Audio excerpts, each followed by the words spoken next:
this one. This one's going to be a doozy. In this episode, I am going to discuss the Family School Truth Campaign, and that is testimonial heavy.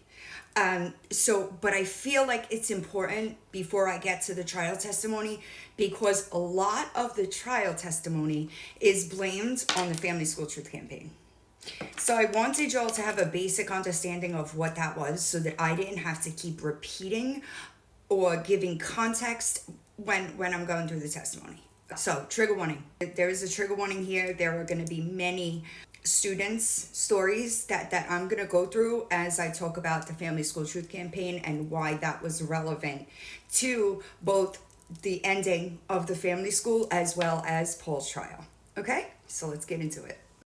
A bunch of us get out of the boarding school, and even though there was internet when we were there, but it wasn't what it is today. And it wasn't what it was then either. As the age of the internet came up, we were able to tell our stories. Introduce the Family School Truth Campaign. The family hated it. They hated it. A man named Kenny Fingerman and John Martin Crawford. John Martin Crawford was a really crucial part of the Family School Truth Campaign. And what it did was it started taking our stories and publishing them. As that's going on, the Family School Truth Campaign starts getting more website hits than the family school. So they mirrored their site to look like the family school site, and like a bitch, they try to copyright. They sure did, because they wanted that site down. The early 2000s, the family was still thriving. It was still getting 200 kids, like turnarounds. It was still a very profitable school. It is still a very profitable industry today. School was still bringing in a huge profit, despite the policy changes that they tried to make when they figured out, that they were abusing children. They couldn't change those policies fast enough, because every single day more and more alumni were hopping on and sending their testimonials into the Family School Truth Campaign. Now, as you can see, this is from the archived Family School Truth Campaign site, their actual site. I have edited out any names that were not staff. For me, it makes me feel better not re-putting this kind of stuff out. So this is what the site looked like. And it was completely aimed at the family school. If you know what CAFETY was an organization that started talking about advocacy work as far as the troubled teen industry or ethical treatment in residential facilities. The Family School Truth Campaign kind of came from CAFETY. It was directed solely at the family school, and this is part of that site. Sexual humiliation. Now, knowing what we know now, publicly, years later, it's a little strange to me that in this trial, the defense made it appear as if there were no allegations of sexual behavior, which is a lie, as you'll see, because this site has been down for a decade. It's very much on the site that sexual issues were prevalent at the family school. I'm not going to read them all. I'm going to read the ones that were common practice as far as the school went in general. So as you see in the first excerpt, it says that 2 other students would go with me into the 6x8 bathroom with no stalls or urinals. This was difficult to me, perhaps more than others, because I was essayed at a school that I attended as a child. Many of us had trauma related to sexual abuse. And it was very common for students that weren't trustworthy in the school's eyes to have a buddy or a shadow, sometimes be on double shadow, which is when 2 people followed you around and they did follow you into the bathroom. This was another issue at the school where it says masturbation was a big, and I mean big, no. They told you that it was inappropriate and that it was going to bring you down spiritually. So at one point you begin to believe them and you start feeling like crap and you look like it too. This was a very common thing, both male and female students. And the school would drill this idea into your head, and then you would internalize that behavior. I've seen kids that were 15, 16 be called terrible names for just exploring their own bodies. Tony Argyros, who was the owner of the school, came in and kept screaming and asking her how many boys had ever touched her vagina. He screamed so loud that I went to cover my ears. He went on and on for almost an hour, and all the while we were eating. Tony was vile. The amount of times that I have seen him scream in kids' faces, he was vile. And when we get to the trial, one of Paul's defense attorneys said that he was like that because he was trying to be like Tony, and it was just really gross. But Tony did that. Every conversation at a table topic wound up coming back to sex in somehow, some way. Completely inappropriate language and conversations to be having with teenagers to begin with. Never mind the shame that they were reinforcing within that student. The next one says, I was called a slut, a whore, an ungrateful human being.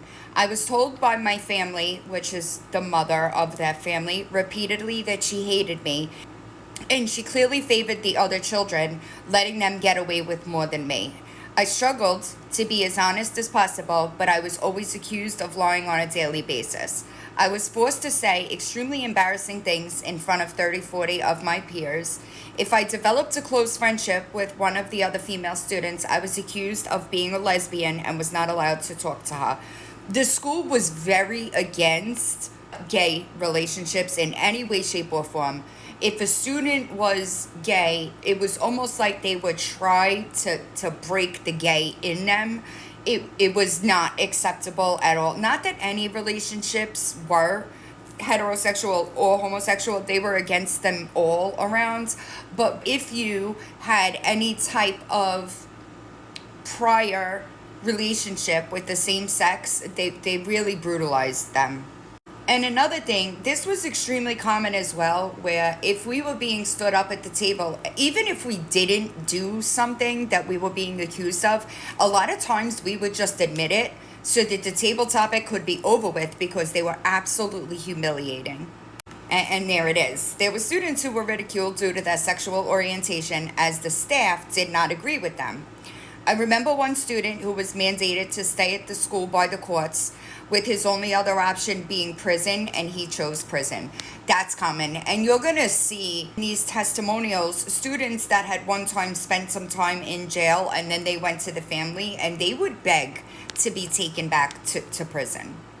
And it says here, sex and lust were a big part of the table topics. Very often, you were made to stand up and share every little detail of your past, including sexual experiences or masturbation habits. Girls had to share these secrets while male staff and male students watched, and vice versa. You would be told how dirty you are. Staff always tried to get us to admit to masturbation, which they thought was very evil and selfish. If you were suspected of having masturbated, then your showers could be monitored. During one of my table topics, a staff member, Mary Musgrove, tried to get me to admit I wasn't a virgin in front of the boys. I kept swearing up and down that I had never even kissed a boy, but my answer was never good enough. During another table topic, I was told by staff that no man would ever want to be with me. They said this because I was a dirty hippie that didn't shave her legs. At the time, I didn't want to shave my legs because I thought natural was better. Mary Musgrove made each boy go around and tell me I was gross and that they would never be my boyfriend. Which is strange behavior in itself, because if you think about it, you weren't allowed to be in a relationship with other students either. So the only goal here is humiliation. They also did that a lot I remember when I was writing my first dishonesty list, like when I first got there, staff would almost make me lie about it. Because during that family meeting, if I tell my mother I did all these terrible things, then she's going to keep me there. But staff did that often. I saw girls get humiliated and called whores at the table. One girl got yelled at and mocked by Mary Musgrove for the way she walked. The girl naturally had big hips that would sway just a little bit when she walked. Mary walked back and forth in front of our table, imitating her and accusing her of wanting attention. Girls were always criticized for being too sexy or voluptuous.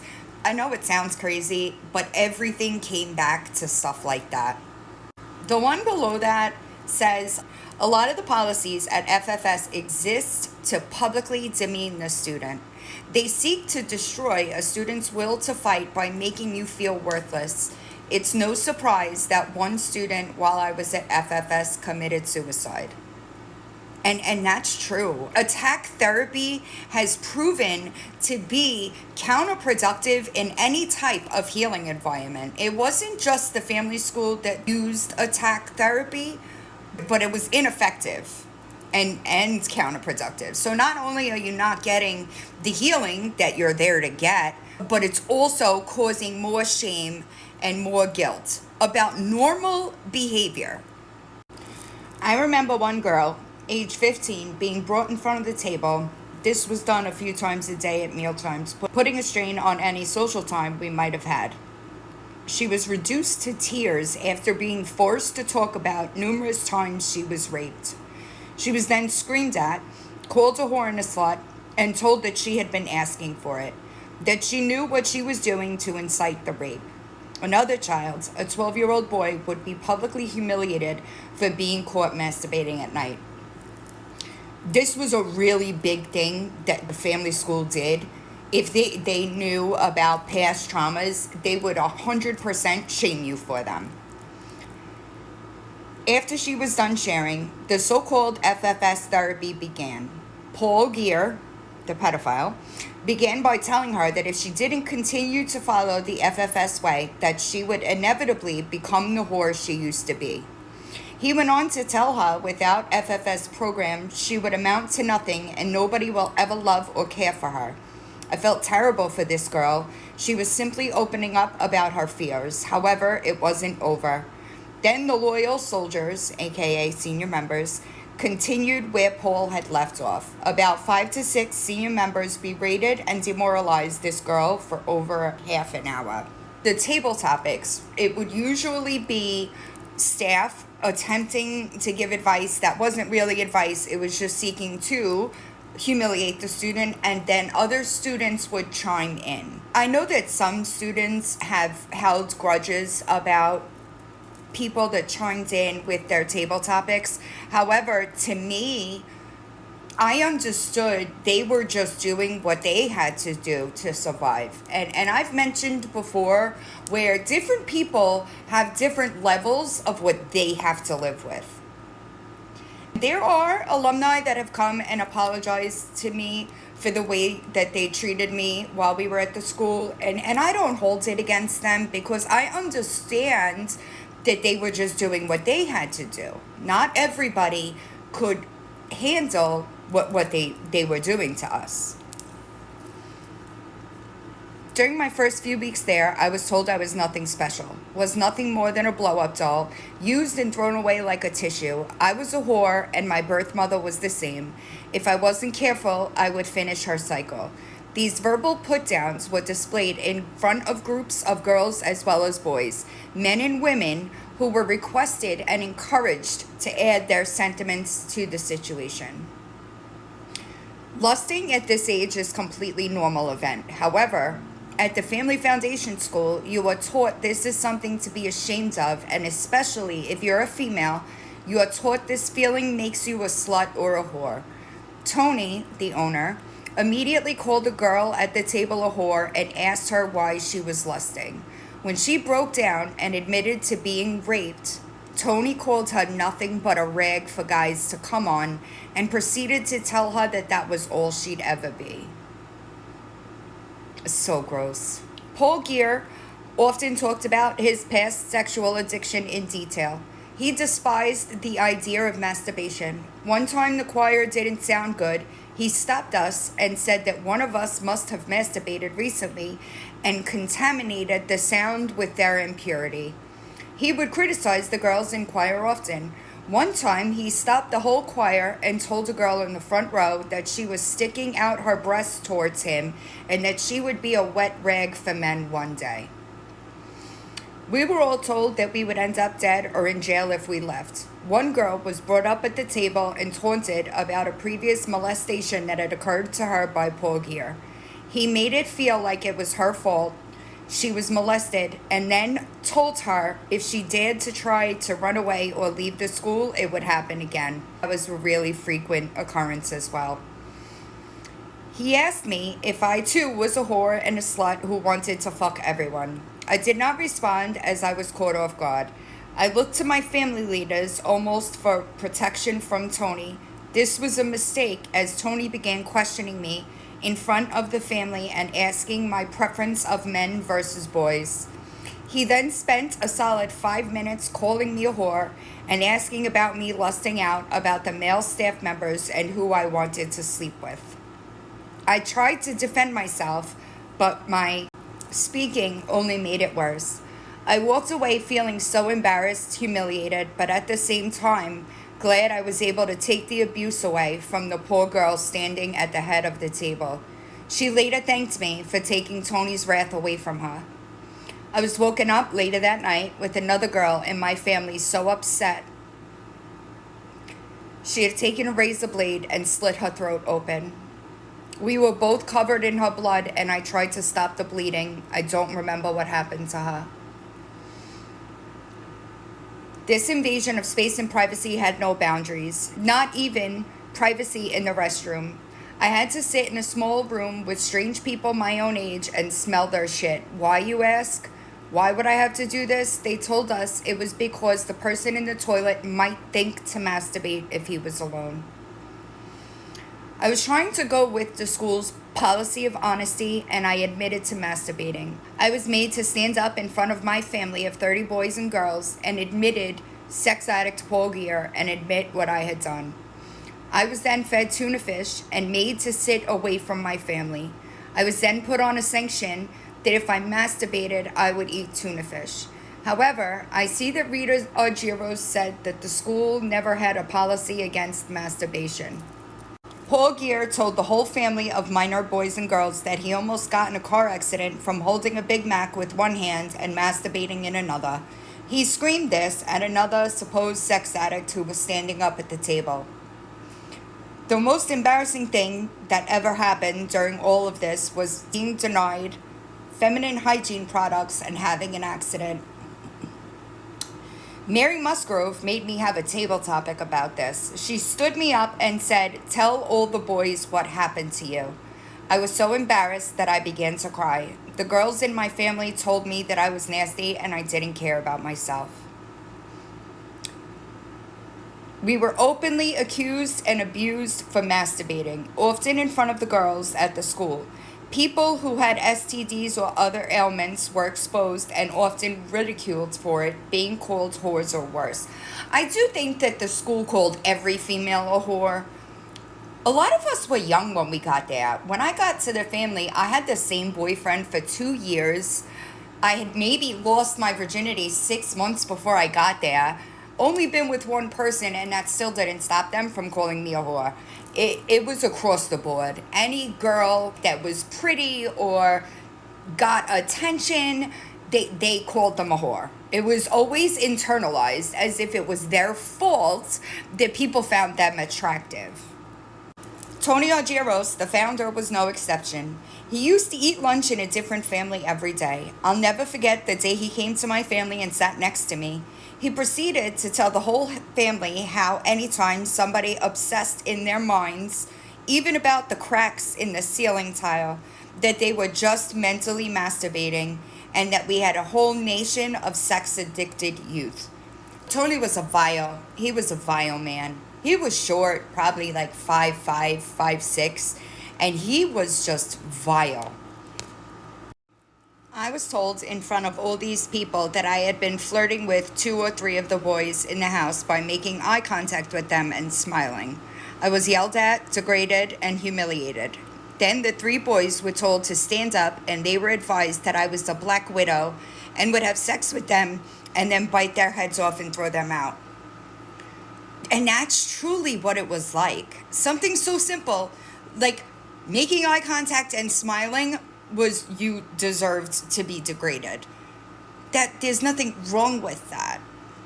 It's crazy to me how we were made to believe that such simple things were completely humiliated and or dirty, something that we weren't supposed to be doing. Due to my nightmares and medication, I was falling asleep in church and also in class. A group of girls and staff did an intervention with me and accused me of staying up all night masturbating because one girl had heard me tossing and turning. I was yelled at and told that they will always know when I masturbated because lust causes fatigue, and if I was tired, it meant I was masturbating all night.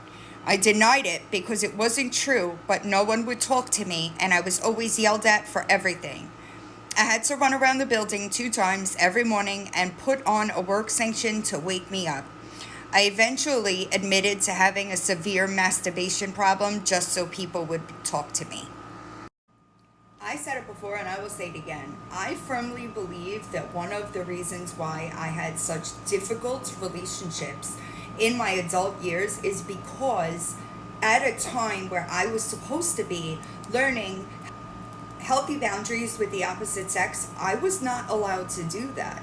And if I tried to do that, I was then punished for trying to do that. And I know that I'm not alone when I say a lot of us struggled with that. A lot of us struggled with healthy relationships in our adult years because during our formative years, we were forbidden from I couldn't even talk to boys. Now remember, the defense said that this never happened, that there were never any sexual abuse allegations. And I remember sitting in the courtroom and saying to myself, what? Because there has always been stories of sexual abuse going on, even when I was a current student. So I don't know where they got that from. There's always been sexual abuse allegations. Since the day I got there, I was told to be careful with the priest. I don't know why they blatantly lied like that, but there was always certainly sexual abuse allegations, but there was also completely inappropriate behavior sexually with minors. And it says a staff member, Sal Guarino, formed a sexual relationship with the student. If you read Liz Ianelli's book, you know that she discusses it in detail in her book. And I find it so crazy to read this now, knowing that this is exactly what they denied in the trial that we had already known. Leaders of staff were molesting children and blaming other students for those situations. Some students were taken on outings and touched by a specific, highly trusted staff member. Upon return, said students blew the whistle to their parents, resulting in their immediate removal from the school as to not infect the rest of the population with their propaganda. Weird. I find it a little suspicious that here it is written on this website, but they couldn't find it. I guess the PI was too busy stalking victims to actually do some research, because there it is. I remember a girl being touched at the table, supposedly by staff. Somehow, this guy is looked upon with so much regard. To hell with these twisted sex addicts they call staff. I walked out of my graduation and never looked back. I repressed most of my memories of this day consciously. I still have nightmares still. The effects of the torture have not faded completely, and I'd had many problems in the years following my stay. I find it difficult to sustain relationships, both romantic and friendships. I suffer from anxiety and panic attacks. I have not slept more than a 4-hour night since going to the family. The panic attacks are so severe that I am actually under the care of a cardiologist because I have had what are assumed to be minor heart attacks. I am only 31. I should not have these problems. I've gotten treatment for PTSD. It did help a little, but I am not in control of the anxiety by any means. The family teaches one thing: no child is of value. They are disposable and to be taken advantage of for personal and financial gain. If you have a child at the family, please go get them. Go today before it's too late. If you are thinking about sending your child to the family, I beg of you to find another way. Lives are ruined there, souls are destroyed, and self-worth crushed. If you were sent to the school for drugs, you were immediately an addict. If you were caught drinking or had any history drinking, you were an alcoholic. If you enjoyed premarital sex, you were a sex addict. This is no joke. This is the very fabric of the Family Foundation School. If you weren't an addict, you didn't really require the program of recovery that the school offered, which meant you didn't need to be at the school. If that were the case, the school would make no money. Can anyone recognize the pattern? Nothing fucks with your head more than constantly battling with a fake addiction. After I left the school, I was convinced I needed AA, even though I never really liked alcohol. One day, I overheard 2 staff members talking. Here's what they said: "How many kids in here do you think are really addicts?" "Oh, 1, 2 maybe. The rest of these kids are jokes." If you ever need any testimony about any abusive things, food deprivation, physical neglect of illness, physical abuse, verbal and psychological abuse, misrepresentation and dishonesty with families, intense humiliation tactics, or unlawful working of youth, just contact me and I would be happy to offer more of my memories.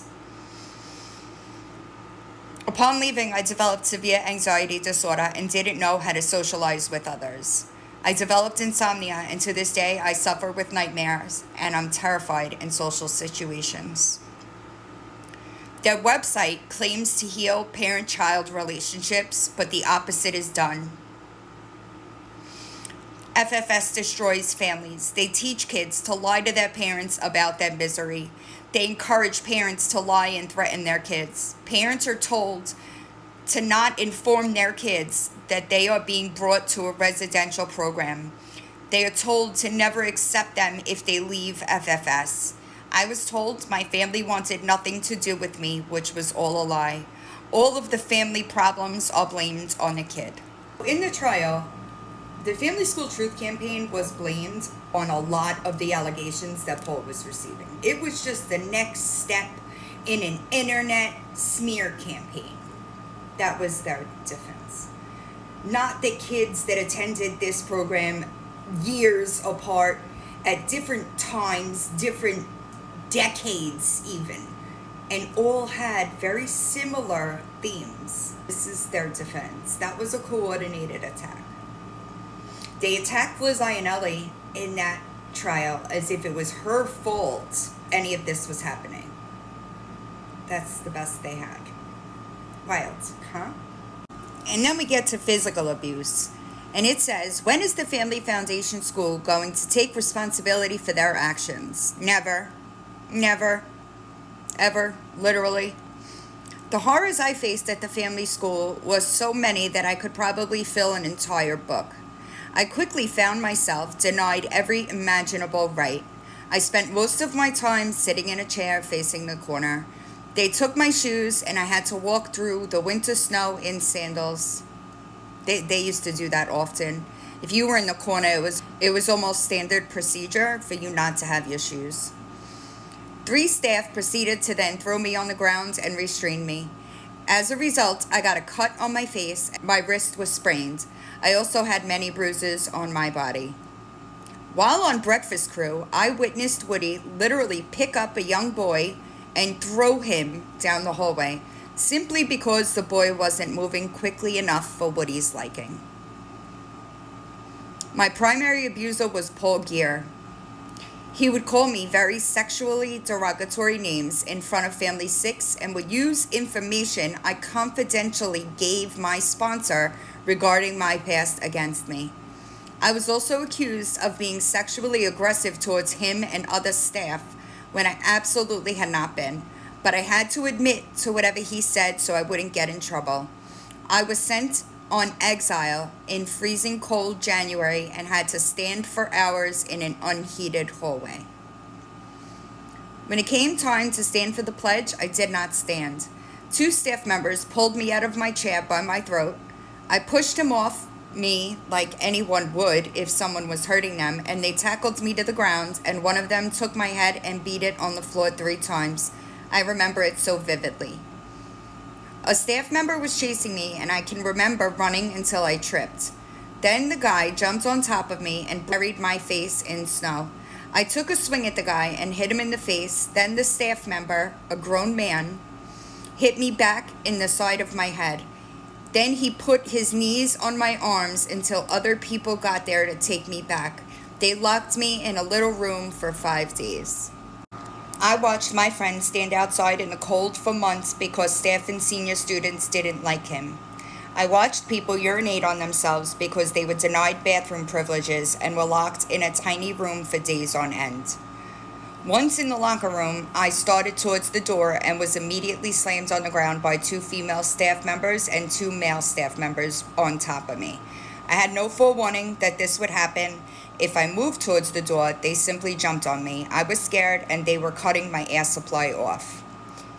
I experienced a lot of physical pain during my stay. The limited bathroom rights caused me so much discomfort. Sometimes I was made to wait for long periods because I was permitted to use the bathroom.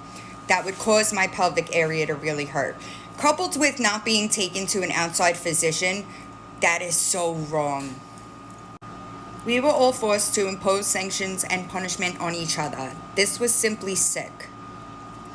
To live with yourself after being forced to abuse a peer is unbearable. The visions that I still have from that make me literally sick. There was no choice in the matter.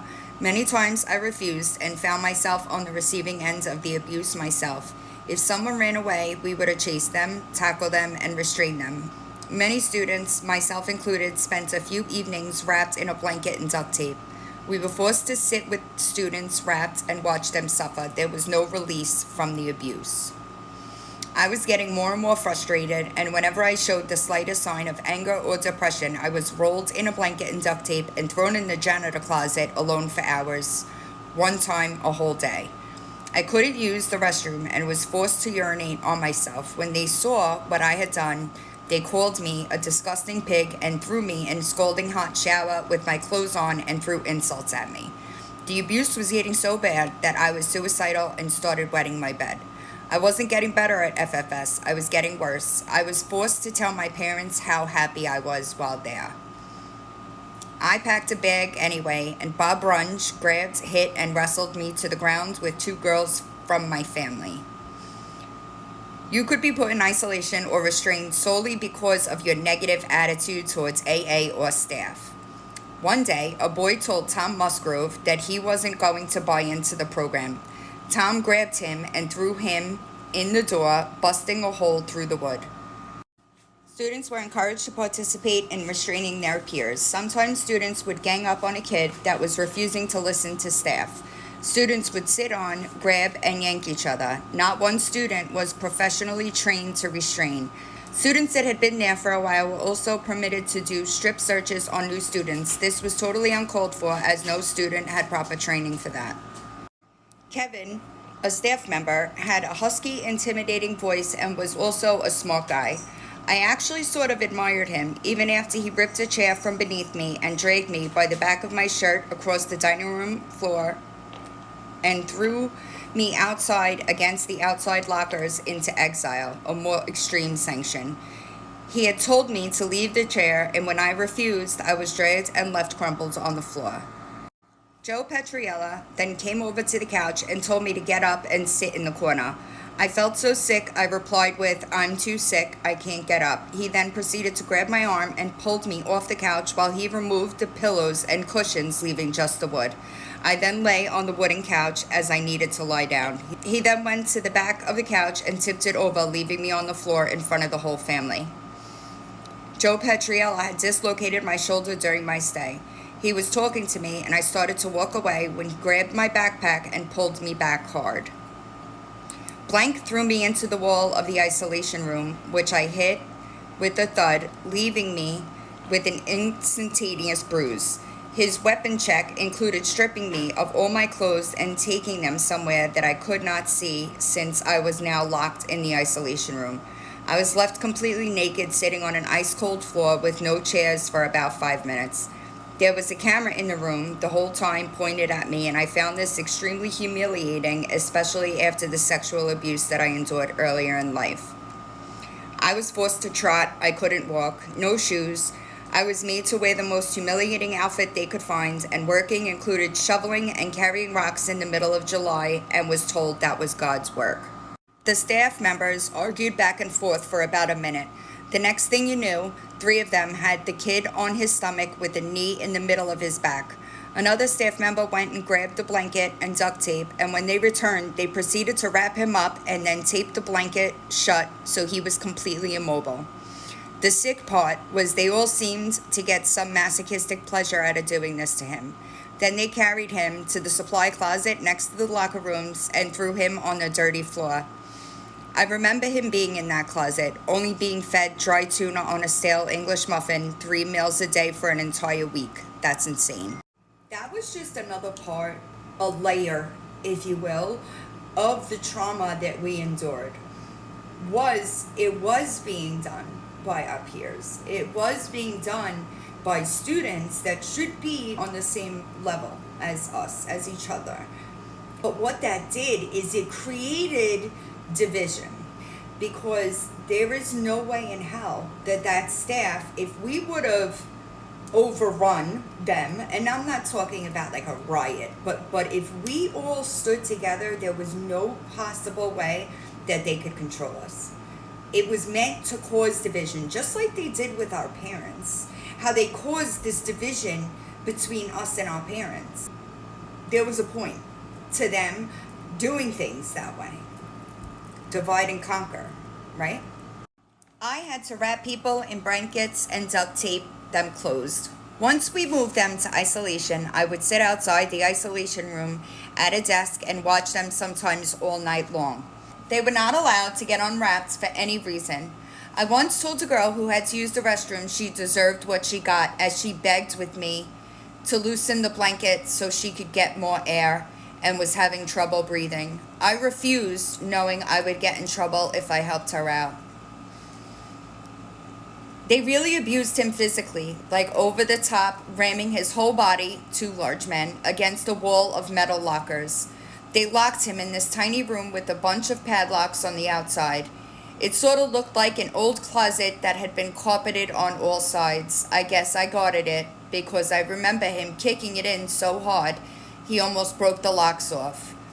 He was so angry. It's sort of liberating to remember his anger now. I wish we all got that angry instead of submitting. I saw a 14-year-old drop-kicked by male staff. A 15-year-old slammed against dryers in the laundry room while being provoked and bullied into making another move so he could enforce his power over her again. A guy ran up the stairs, knocking into another staff member's pregnant wife. This staff manhandled the guy and shoved him against the wall and threatened several times. During my time at the family school, I witnessed many things that would consider to be child abuse.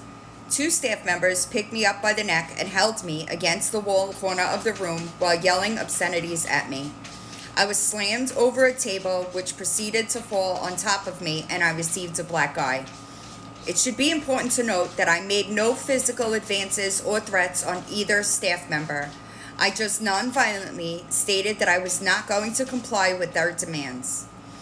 Soon as I got on the phone, I told my mom what had happened to me. A staff member took away the phone and reassured my mom that I was lying while looking at me with a black eye just a foot away. We were not allowed to wear shoes while standing in the corner, but standing on a cold cement floor for weeks without arch or heel support is very painful for your whole body. I was held up against the lockers, gripped so tight that I could show you scars. From there, I was stripped of my clothing and put into sweatpants and a shirt, no undergarments. I witnessed a good amount of violence during my time at the school. Senior floor, a group of guys who were tall, big, and heavy men, some women, others were usually in the office. They were the ones who came in when the radio said so. Oh yeah, they used this radio all the time. It's how they stayed connected. But on the senior floor, they would use almost any method to restrain the students. Ages 12 to 18 were the most common. Boys and girls would be taken from a restraint to an isolation room, watched by 2 students who would even sleep down there at times. A lot of male staff would be overly aggressive to the boys, sometimes causing a student physical injury during sports, or verbal shoutings or threatening between male staff and male students. Next thing I know, Bob Runge throws me up against the wall and puts his finger through the loop and is threatening to rip them off if I don't remove them. My right earlobe was torn and bleeding from the pressure that Bob Runge had put on it. Through all this, I was being ridiculed by staff and senior members for my appearance. They called me a punk and a freak and took great pleasure in watching Bob Runge threaten me. If demoralizing people to the point of near suicide is your cup of tea, then this is the place for you to work. An example that comes to mind would be the physical abuse that the kids undergo.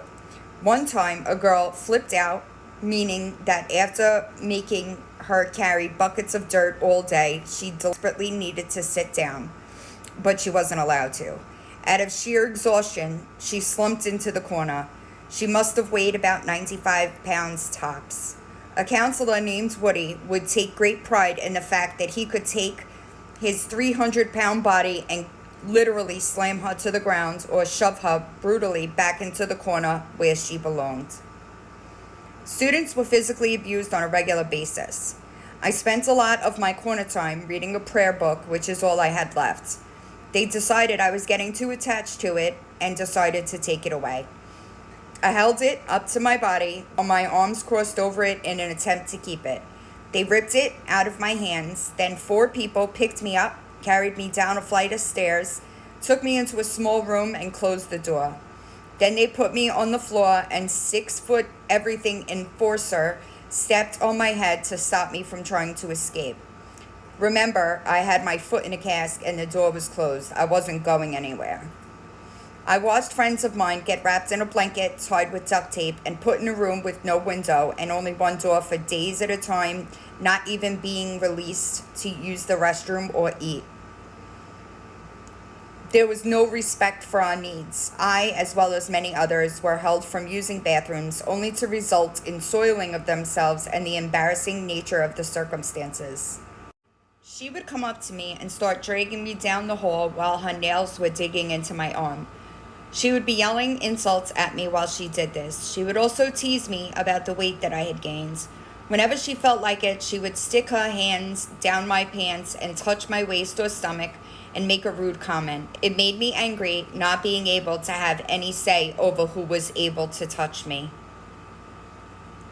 I saw a student wrapped up with duct tape my first few months there. After several days, the staff and myself restrained her and forced the meat down her throat. Because she had never eaten meat before, her body reacted negatively and she began vomiting on us. This did not stop the orders to continue feeding her. We fed her through the vomit as she choked the food down. If people were refusing to eat and they were unhealthy, they would force feed them because they didn't want to take them to the hospital. I saw a girl get sick every time we had sausage, which was twice a week. Every time for over 2 years, she had to eat sausage and it made her very ill. She would almost always throw up, and yet they would save whatever was left of the sausage, and she couldn't eat anything else until she ate up every bit of sausage. Imagine the anxiety something like that would cause a person, and for 2+ years. This tactic was used often on girls the school deemed to have an eating disorder. The staff would often say something to the effect of, Go ahead and don't eat. We'll take you to the hospital and they will feed you with tubes. But they never wanted to do that. They would force feed you long before they sent you to a hospital for nutrition. You'll notice that I did not edit John Martin Crawford's name out of his testimony. I also will read his full testimony at the end of this, so I'm going to leave those parts out. They dragged me into a closet and wrapped me in a blanket and sat on me for about 3 hours until I eventually fell asleep. The director, Tony Argyros, wouldn't even let restrained students sleep. He would wake them violently.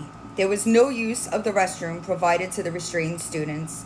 He would tell them that if they were going to act like animals, they would be treated that way, and they subsequently would have to eventually relieve themselves while wrapped. Physical abuse was common. It was common. And they didn't go to extremes only when a student was having violent outbursts. It was a lot of times the second line of defense. In the trial, they bring up how no student was left there overnight. That is not true at all. Dan Charipko, in his deposition in one of the lawsuits, he said it was voluntary. It was not voluntary, ever. And we were there for long periods of time. I think the longest time I did in isolation was about 5 days. And I was fairly new. I wasn't there less than 6 months the first time I was restrained. It wasn't just because a student was acting out violently. It was used as a compliance thing. And those students were not trained in how to properly restrain. I think that they're lucky that somebody didn't die from their restraint procedures, because their restraint procedures were really just pinning somebody down and wrapping them in a blanket with duct tape. As the school, as it was open for longer, it did try to change that policy. I think that the blankets and duct tape was out in like 99-ish, and then they had this quiet room. And that does come up in the trial. Did try to make changes to their policies, but that doesn't mean that you didn't know that you were abusing children before you made those changes to those policies. Now we get to denial of contact with CPS legal representation or family. To this day, the Family Foundation School administration and owners openly refuse to give students full and unmonitored access to Child Protective Services and other agencies to report abuse. This allows abuse to go unreported and the school not held accountable. I was denied access to any emergency services or any type of protective hotline for minors under abuse. I was convinced that my parents knew that I was eating frozen soy patties, carrying buckets of rocks, having my asthma attack due to grass cutting, living on campus with a sexual predator and tax evader Paul Gear, when in fact, talking to them 7 years later about my experience, they had no clue any of this was happening. We were brainwashed to believe our parents knew, and that if we did try to tell them, we would be deemed manipulating con artists and our parents would keep us there longer. I felt like I was rotting inside. I was not allowed phone calls for weeks, and my family had no idea I was being abused. I was unable to speak to my parents for 6 months. At this point, I did not even care about them. They did not believe me when I told them I was getting my ass beat by the faculty, then thrown into a cell and locked in there anywhere between 1 to 5 days. I remember waking up and thinking how bad I wanted to kill myself. Students must be allowed to talk to child services. There was no access to child services while at the family school. All phone calls and letters to parents were monitored and read. We weren't allowed to tell our parents what went in the school because we would be considered a manipulation and we would be heavily punished. My parents were in the dark most of the time about what happened to me at the school. I was on family blackout most of my stay, and when I did talk to my parents, I was only allowed to say positive things about the school. When I was there, we had phone calls once or twice a week. I can't really remember, but we were only allowed to call approved people, and there was always a senior member listening on that call. So the second that we tried to say anything out of line, that call would be severed, and we would then be put on family blackout for however long. If you told your parents what was going on at the school, said you were manipulating and lying. Every letter sent home was read and most rejected. Only letters that had the I love you tone and the you saved my life by sending me here, please leave me here and give the family more money were released to the parents. During my stay at FFS, I experienced and witnessed many horrors that should never be experienced by any child. First, I had an attorney who had fought on my behalf to keep me out of the school and lost prior to my arrival. I asked to call her several times during my stay there and was refused the right. We were told we didn't have rights until we were 18 by the staff and senior members. I believed them. We were told that our parents pretty much signed away rights to us. I later spoke with an attorney in the early 2000s, and he said that every child would have had to have a hearing in order to do that. I don't know if it was legal or not. My mom passed away unexpectedly in August of 2008, a few months before she was killed. She had begun to uncover the truth about FFS. She called me in the middle of the night one night, crying and begging for my forgiveness for having sent me to FFS. She, like most of the other parents, had no clue just how bad the experience was for my sister and I. She was actively involved in the Parents Network and even helped the school in recruiting other families by speaking to prospective clients and helping to convince them how wonderful FFS was. After about 2 months, I learned that my grandmother was filing a lawsuit to get me out of there. I also later learned that a lawyer had been sending letters to me. I was never given any letters from my lawyer. My stepmom and dad believed at this time that I loved FFS. That is what I had been telling them in my letters. I wrote them a lot of positive things because that is what staff expected. They had no idea how hellish that place really was.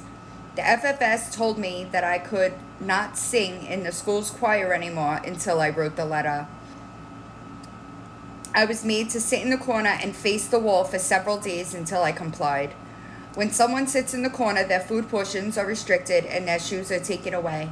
I wanted to tell my dad and stepmom how horrible the staff were to me, but I lived in complete fear of the consequences. And that's the truth of it. You know, even if you go into like a detox or a rehab, there's always a wall with access to authorities to report any unethical things. We never had that. When I ran away and I told my mother, I tried to tell her what was going on at this place. And at that point, she was so brainwashed.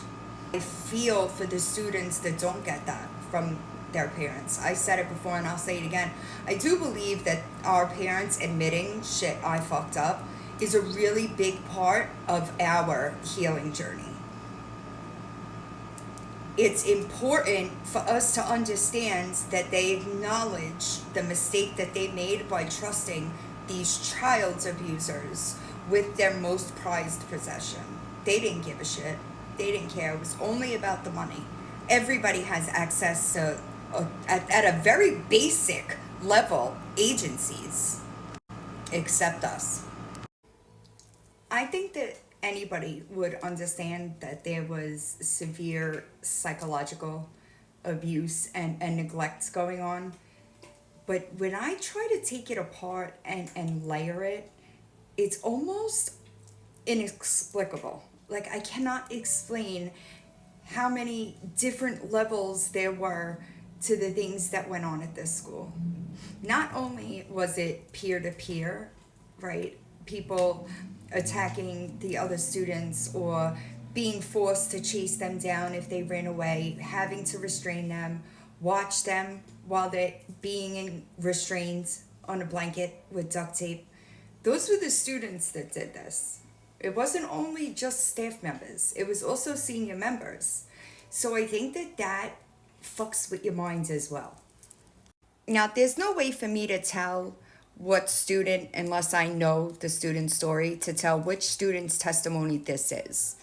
So it's hard for me to distinguish between what era they were there. Sometimes I can make it out just by the things that they're saying, what year or about year they went to the family. But this one says, I believe there was a psychologist associated with the school that was supposed to meet with all of us, but in my stay, I never talked to such a person. I can confirm that. I think possibly I saw a psychiatrist when I first got there, but they were known for just taking people off of all of their meds. It says the Family Foundation School claims to be able to treat addictions, learning disabilities, eating disorders, and behavioral issues through the 12 steps of AA and counseling. However, when I attended, they did not recognize my learning disabilities nor provide counseling. I did not receive psychiatric care from any outside professional, and the school psychiatrist took me off all of my medication entirely. When I acted out with cutting, running away, screaming and crying, etc., instead of being provided with psychiatric help, a therapist, a conversation with staff about my problems, I was punished. My mother told the school about my eating disorder, yet they still punished me with food sanctions, eating only dry tuna on an English muffin and forced labor. Thus, I lost 40 pounds in 3 months and continued to act out in order to keep from losing weight. I became 90 pounds at 5'3" and lost my period for 6 months, yet was not allowed to go see an OBGYN doctor. It took my mother visiting and scheduling an appointment without the school. I witnessed a girl with so-called eating disorder have food shoved in her face when she refused to eat.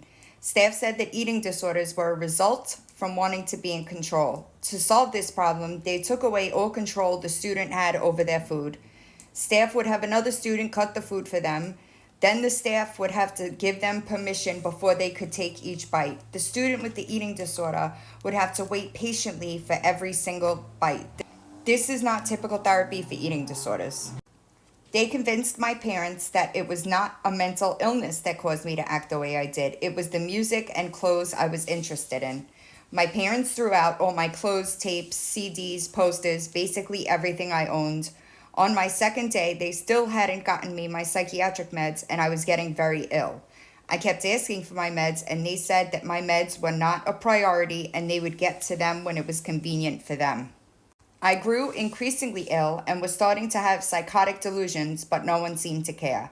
They would not let me call my parents to let them know what was happening. Had my parents known they were withdrawing my meds, my parents would have thrown a fit. Eventually, they got me meds, but would not give them to me as prescribed. I was anything but mentally stable. 2 of the side effects of my meds were that they made me gain weight and become very tired. I was put on a trotting sanction where I had to jog everywhere and in place when you are standing, and brought up in front of the family and humiliated by everyone. I had 20 kids and 5 staff call me lazy and fat and told I would never find a man to love me because I was so disgusting. I started having nightmares because I was brought up in front of everyone to be more and more humiliated. This was really common. When we came in, they stripped anything that was tied to our old image. We weren't allowed to listen to music or have pictures. I know I said it before, but when I got to the family, the girls that were my friends had been my friends for years at that point. I couldn't have contact with them at all. They took anything that was tied to your clothing. It was very preppy, dress code. You couldn't wear clothes that like normal kids would see on the street. And I remember when we went to Virginia Beach for a choral festival, we were in a diner and there was a jukebox and the Spice Girls were playing on the jukebox and we didn't even know who they were. And the other kids that weren't with us, they were looking at us like we were crazy because we didn't even know who the Spice Girls were. And if you remember, back then, they were huge. I was told I did not have a mental illness, which I in fact did and do, and it is documented till this day. I was told I was just a brat. I was taken off all of my psychiatric medication, which included an antidepressant and antipsychotic to clear my thinking. They didn't believe in mental illness there, and there was no substantial treatment for mental illness unless you consider being verbally abused therapy. There was no positive criticism. Girls were called whores. I myself was not called one because I wasn't considered pretty. Instead, I was told I looked like a slob and criticized for bad outfit choices I made in front of the whole table. At the same time, I was denied new clothes. Most of my clothes had been taken from me when I arrived, so I had little wardrobe choices. Character attacks and degradation at the table were common. We were told we needed humility because we were so arrogant, when in fact, most of the students there suffered from low self esteem. One boy in Family 2, who wasn't there long, was videotaped by staff while he was restrained and had dog biscuits shoved in his mouth. Then, about a week after being back at the school, I was woken up in the middle of my sleep to a former student raping me. I was petrified and ashamed, so I did not say anything, but the first chance I got, I told a staff member, and the staff members told me that it never happened and to stop talking about it. For fear of getting in more trouble and for fear of the kid finding out that I had talked, I kept my mouth shut for a while. I eventually brought up getting raped again, and the staff told me that it had happened to other people as well. The response was, "Why didn't you do anything?" But the staff didn't give me any answer. There was one psychologist who works on the campus. Every student had a visit with him during their first week. The psychologist told me to my face that I did not need to be at the school and that I was highly intelligent. I watched him sign a paper stating that. What really makes me mad is that he never reported to any other staff that I was not in any need of treatment. He can just let kids go through that school year after year, not even caring that they are wasting their time. Obviously, these are all from different eras, and the way that I explain, I say eras because the family did have different stages where they did have different policies and procedures. The older the student, the worse the place was. And a lot of times I could tell if a student went there in like the early 2000s. They had a very different experience than a lot of us had in the 90s and in the 80s. But there was always psychological neglect. We were being abused. They attempted to gaslight us into thinking that we didn't have any of these problems, trauma, depression, any type of psychological diagnosis, that it all led back to something different, and that we needed this program or else we were going to die in a ditch. Now this one, deceptive business practices. This one's a doozy. And I say that because we always knew that our parents were manipulated, but I had no idea until I saw the FOIA results how badly our parents were just lied to and manipulated. The main issue I have with programs, the family school in particular, is their false marketing strategies. They claim to be a college preparatory boarding school. I don't think that I could have been worse prepared for college than I was by FFS. I remember 2 weeks after I graduated, they put a picture of me up on their website with quotes from my graduation speech, which was heavily edited by the administration. They told me what to say and how to say it so that visiting parents could see the joys and successes of their program. I remember crying during my graduation speech, not because I believed a word of the touching speech I was given, but rather because this horrendous experience was finally over. I was finally free. I saw kids get punched and lifted 6 feet in the air and dropped on the ground while in these restraints. The one thing, though, that never seemed right was the newsletter they sent to our parents. It never mentioned any of this. It always talked about the great things we were doing: grades, sports, choir. The school is a giant sales pitch. The worst thing that I hated and that I had to be a part of was giving tours to incoming parents who were interested in sending their kids there. God, I think about how many parents I lied to and said how if I wasn't at the school, I'd be dead and this place saved my life, when in reality, the school was killing me. We were used to sell the parents the school. We were employees, not students. We knew we couldn't tell them the truth about how we really felt because of fear we'd be punished, or at that point lose our graduations, which is the biggest punishment of all. So in order to graduate from the family school, you had to do both educationally as well as their program. And this was a big thing that they did have. We'd have parents that come and did tours that were looking at the school, and we couldn't. We had to smile and wave because we knew what would happen if we didn't. And this kind of stuff also comes up in the trial.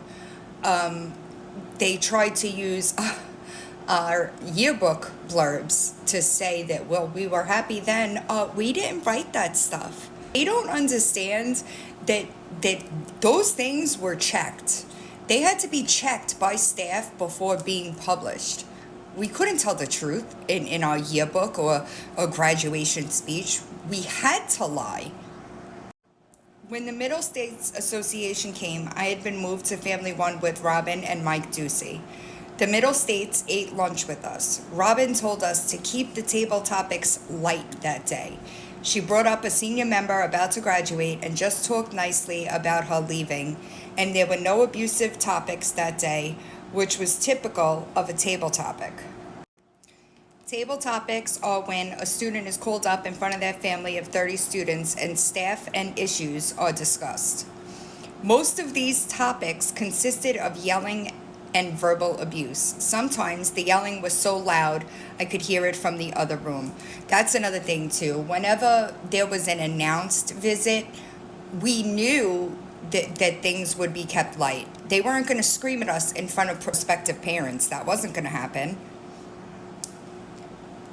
I know it's hard to tell sometimes, but it was not bad parenting that led to this decision. It was good parenting and deceptive tours and marketing.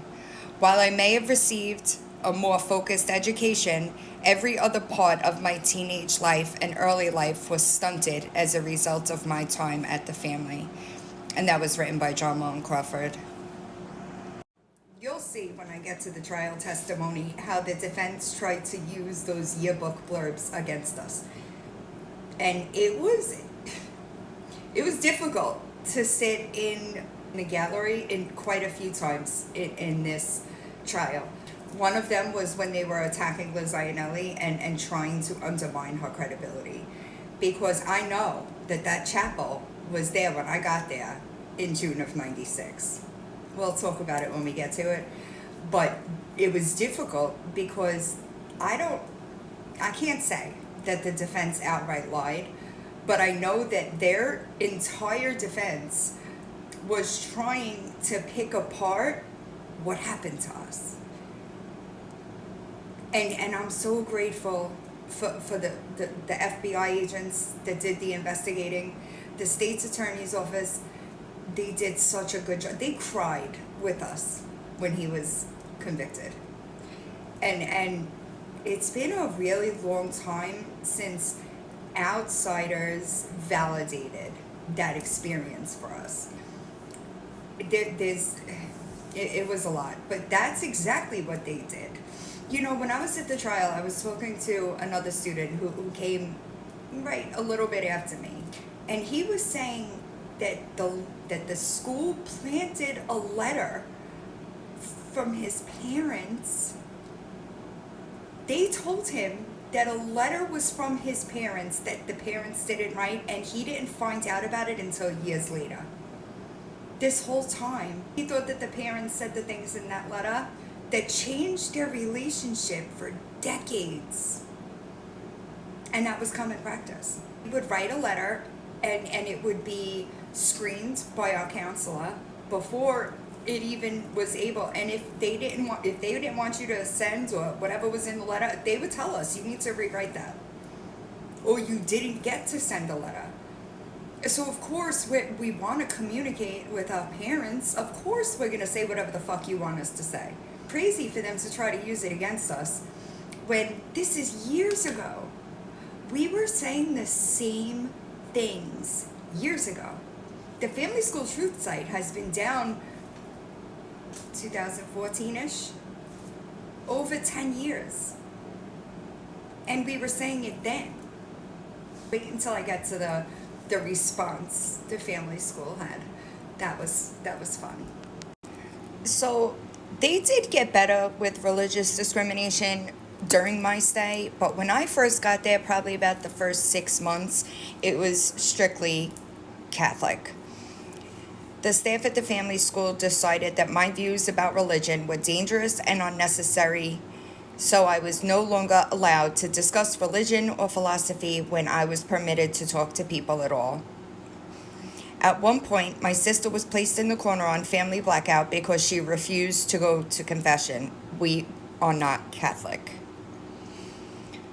The family school insisted that all of their students eat all the food placed in front of them. So during Passover, when the rest of the students were having bacon, lettuce, and tomato, the Jewish kids had that too on matzah.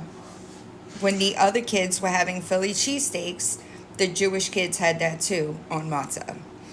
There was no religious freedom. One boy expressed an interest in Islam. He was told by staff that he had to be Catholic because his parents were. He wasn't even allowed to read the Quran or study it for knowledge. I remember Mike telling a young man, I took the name out, that it was really too bad he was born a Jew. It's crazy. I was forced to partake in religious services even if I did not believe in what was being preached. That was pretty standard when I first got there. We all went to the chapel. Many students were Muslim or had religious beliefs and guidelines that forbid them from eating certain foods. They were not given any option to honor their beliefs. Instead, they were forced to eat meats and dairy. This was pretty standard when I was there. I was forced to attend church services of religions I was not a part of on a weekly basis. We were chastised if we did not believe in God or that our faith was not strong enough. A lot of things came back to religion at the family school, but there wasn't much that we had. I remember going to the chapel on, I think it was Sunday nights, and we would pray for like 2 or 3 hours, but it was still something that was getting us away from like the house. So a lot of us did it just to do it. I was told I had to eat everything that was served. When I told them that for religious reasons I didn't eat pork, they said it didn't matter. Another time they served me something I didn't recognize and I asked if it was pork. They kept saying it wasn't, so I ate it even though I didn't believe them. As soon as I finished, one person asked me if I liked my ham. That's so fucked up. If a student is telling you they don't eat this to practice their religion and you force them to eat it anyway, that's so fucked up. I know I touched on this earlier, but it was completely unacceptable in any way to be homosexual, and they would be shamed for being anything but heterosexual. I remember a gay student in my family that was harassed by my family leader, Joe Petriella, because Joe did not like gay men. He was constantly telling him how he was a F-slur and putting him in the corner for things he shouldn't have, such as his nails being too long or his hair being too long just because he was gay. Another student in my family, Blank, was an open homosexual, and it brings tears to my eyes to think of how we all treated him. He was morally condemned, harassed, made fun of, and all of this was sanctioned by the staff. Let me be very clear here. The students who were pressured into harassing him, it wasn't only excused, it was welcomed. During one table topic, Blank was in tears because the staff had, at this point, convinced him that being gay was evil and he just couldn't beat the demon inside of him. Robin and Mike Ducey were screaming at him in language I choose not to repeat because he wasn't following the path they had to set out to set him straight. From day one, I was abused, ridiculed, broken down, and thrown accusations at more than most of my friends that went there. We all ended up performing the abuse on others at some point just to move up the hierarchy, totem pole, and become more comfortable. The more you broke down and hurt another student, the better you made yourself look, and the better that you were working the program. By the time I was confronting other students on their behavior, I was brainwashed into believing that being gay was evil, and that if you prayed hard enough, God would help you become straight.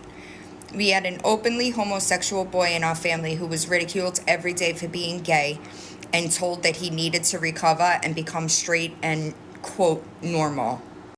And that in itself, normal? What y'all did wasn't fucking normal. Who are you to tell other people that they need to be normal? At least 4 times a day I was told I was going to hell because I'm gay and that I needed to repent and save myself before it was too late. Father Stephen, Paul Gear, Jan Charipko, Susan and Bob Brunge, Kurt, Gabby, Mike, and Robin Ducey were the main people who were always harassing me. I've had numerous nightmares regarding the abuse I received while attending there. The absolute insanity of child abusers being some moral high ground is insane to me. It truly blows my mind, like looking back, that these were the people that were supposed to be such great pillars of the community, or what we would aspire to be like. I'm fucking grateful. I'm nothing like y'all. Next subjects are very closely tied together. I'm gonna explain when we get there, but just so you know, one ties into the other, and all three should not be done at the same time. And I think that that's common knowledge for any adult. Forced manual labor. This was really common, and I mentioned it, how people that were on work sanctions pretty much did work on the property for free, building the chapel, shoveling, stuff like that. Those were all kids that were on work sanctions. Some of those sanctions got really brutal, and at that same time, your food was being manipulated. So you're on these really difficult, strenuous work sanctions, and then you're not getting enough calories. I was taken out of class and forced to do meaningless, repetitive tasks all day, and after around 3 months of not attending school, I failed every single class. A nearly perfect high school transcript now permanently ruined. So when we were on sanctions, or if we were in the corner, we didn't go to class, which is crazy because that's what most of our parents wanted us there for, is school. But that was the first thing that was taken away when we got in trouble. For part of my work sanction, I was given 2 buckets filled with rocks, and I was made to carry them up and down the driveway for several hours. When I got back to the end of the driveway, I would dump the rocks into a pile and then go back to get more. I enjoyed and excelled at school, but for not really working my program, I was taken out of school and placed work sanctions frequently. During some of these sanctions, I endured harsh elements like the cold winter weather for most of my day, as did the people who were in charge of watching me. I was always placed in the corner or isolation for long periods of time. Given the fact that I was on house blackout and off my antidepressant, I was depressed and felt isolated most of my stay there. Blackout in any sense of the word means you're not allowed to talk to X, Y, or Z. It could be family, it could be boys, it could be girls. When you're on house blackout, you're not allowed to talk to any other student. Sanctions lasted between a week and 2 months in my case, and consisted of menial labor all day with no formal education. I was taken out of school to do such tasks such as carrying rocks. That was common. It was a common sanction all day. Then the next day, carry the same rocks from B to A. I also built drainage dishes, resodded parts of the campus, and during the summer was given a manual lawnmower and sent outside in 100-degree heat all day, sometimes without sunscreen or enough proper breaks for water. These sanctions were 7 days a week from the moment we woke up and then from the moment we went to bed. I would approximate that I missed 6 to 9 months of school. For the next 3.5 years, I was on work sanction, where I did not go to school and did hard manual labor for free, not even for reduced tuition rate for my parents. Instead, I would be standing in the corner where I had to stand for about 12 hours straight, with the occasional 10-minute break where I was allowed to sit. I had been put in an isolation room for talking back to staff members when no actual physical harm was threatened on anyone. I would also be left for days at a time not eating because I wouldn't eat bananas. So the staff wouldn't let me eat anything until I would eat the banana, even though the staff knew that the food upset my stomach. I tried to tell my mom, but after manipulating and denying everything to my mom, I got stuck in this abuse for 44 months. This was common as well. Let's say you denied eating something on your plate. They would stack that food and save it for the next meal. In isolation, I would refuse to eat because it was just like tuna on an English muffin, like a dry English muffin. And I would refuse to eat. Let's say I did that for 2 or 3 days. If I wanted to get out of isolation, I had to eat all of those meals and then bring myself up at the table in order to get out of isolation. The work was awful. We were outside in the cold and snow, carrying buckets of rocks to a path that was already laid out in stone, dumping the rocks on the path, and then walking back to repeat all afternoon. I spent weeks carrying 40-pound buckets of rocks through a cow field for 8 hours a day with a couple of water breaks, only to return to my respected family, be awarded with a plate of raw tuna fish on a raw English muffin. Some staff would not let us have our buckets touch the ground even once. Others made us run with our buckets. Some made us carry too. And this says working the program took priority over getting an education, and that is true. Many students were held back because they were not complying with the school's principles. Sometimes students that were nearing the graduation time were told they would not be receiving their diploma. It didn't matter what kind of student you were, you could not graduate unless you worked AA. And that's the kind of stuff that I'm talking about. When it's a school first, but that's not the way that it ran. And we get to food deprivation. Food was a problem. They used food a lot, and specifically as punishment, if there were people with an eating disorder, they would put them on triples. A lot of people had a lot of problems physically because their food was being played with. They would force me to eat food that would make me sick. That's true. And they did not feed us good food at all.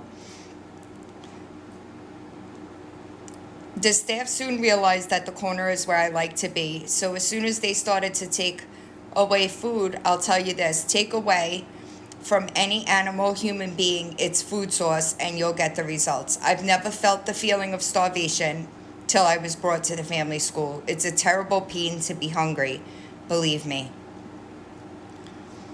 They literally starved me and told me I would go to the hospital and get fed through tubes. I finally gave in and ate the fish, and under 2 bites, I vomited. Every time we had seafood, I would vomit, but they still made me eat it. I was wrapped in blankets and forced to eat nothing but dry tuna and water, even though it made me sick.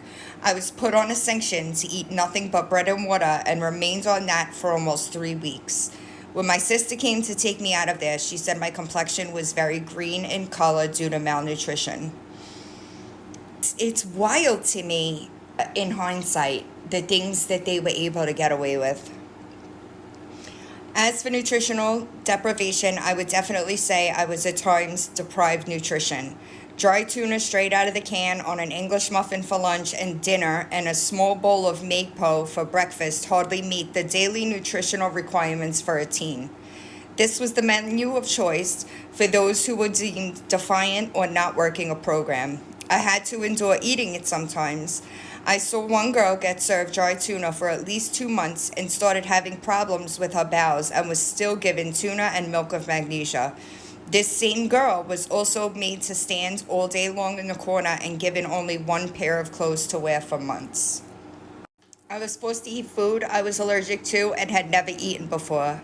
If food was not finished at one meal, it would be finished at the next, as well as the meals served at that time, all while being forced to face the wall in the corner. Some students refused to take the advice from their table topic. Some would be sent to the isolation room, and some had food taken away. A boy had his food taken away for several days. He had threatened to run away at the table. I watched him sit in the corner and lose weight. One day I looked at his face, and he looked so sickly. One boy was allergic to eggs, yet he was made to eat them. I would have to sit in the toilet with him as he threw up and reprimand him for it. If I didn't, then I would inevitably feel the wrath of the sick people in charge. They even made him eat regurgitated eggs. Dogs do that, not humans. I was a vegetarian and forced to eat meat. I saw several kids throwing up in their meals and being forced to finish their food, throw up and all. I also witnessed Jewish and Hindu kids being forced to eat foods that went against their religion. Many expressed discontent. Staff said that if they cared so much about their religion, they wouldn't have misbehaved at home. Everything came back to misbehaving at home. I witnessed a student in my family get treated like a dog because he was an annoying individual. None of the staff liked the cut of his jib, and every time he was up at the table, he was shot down, put on sanctions, and told to shut up. He also had an amazing appetite, and when the staff discovered his love for food, they put him on half portions. After a while, they took away his food altogether, giving him the very bare minimum to survive. He was placed on work sanctions with the same meals and forced to haul buckets of stones up and down hills all day long. I personally witnessed a strong, healthy boy transform into a skinny, malnourished skeleton. One day, I brought blank an extra large portion of couscous while he stood outdoors during the winter on what is called exile. To this day, I will never forget the animalistic look in his eyes when he saw the food. He was so hungry. A fellow student in 1998 was sent to the school because he was an extreme vegan and partook in various protests. Obviously, he did not eat meat. Instead of allowing him to eat a vegetarian meal, he was told to eat his meat anyway. He refused, and as was custom, was told to sit in the corner until he was ready to comply. The rules were that you must eat all of the missed meals, so he went without a meal for 5 days, a total of 14 meals missed. The school never offered him any type of sustenance. They don't do that in prison. They don't withhold food in prison. They don't, well, they might use food as a bargaining chip, if you will, but they have access to commissary. At the family school, you complied where your food was regarded or they took it away. There was we didn't have choices of what we wanted to eat. The whole school was served the same meal 3 times a day. There was allergies listed, but I was forced to eat foods that I was allergic to. Never worked out in their favor, but they didn't care. They didn't care.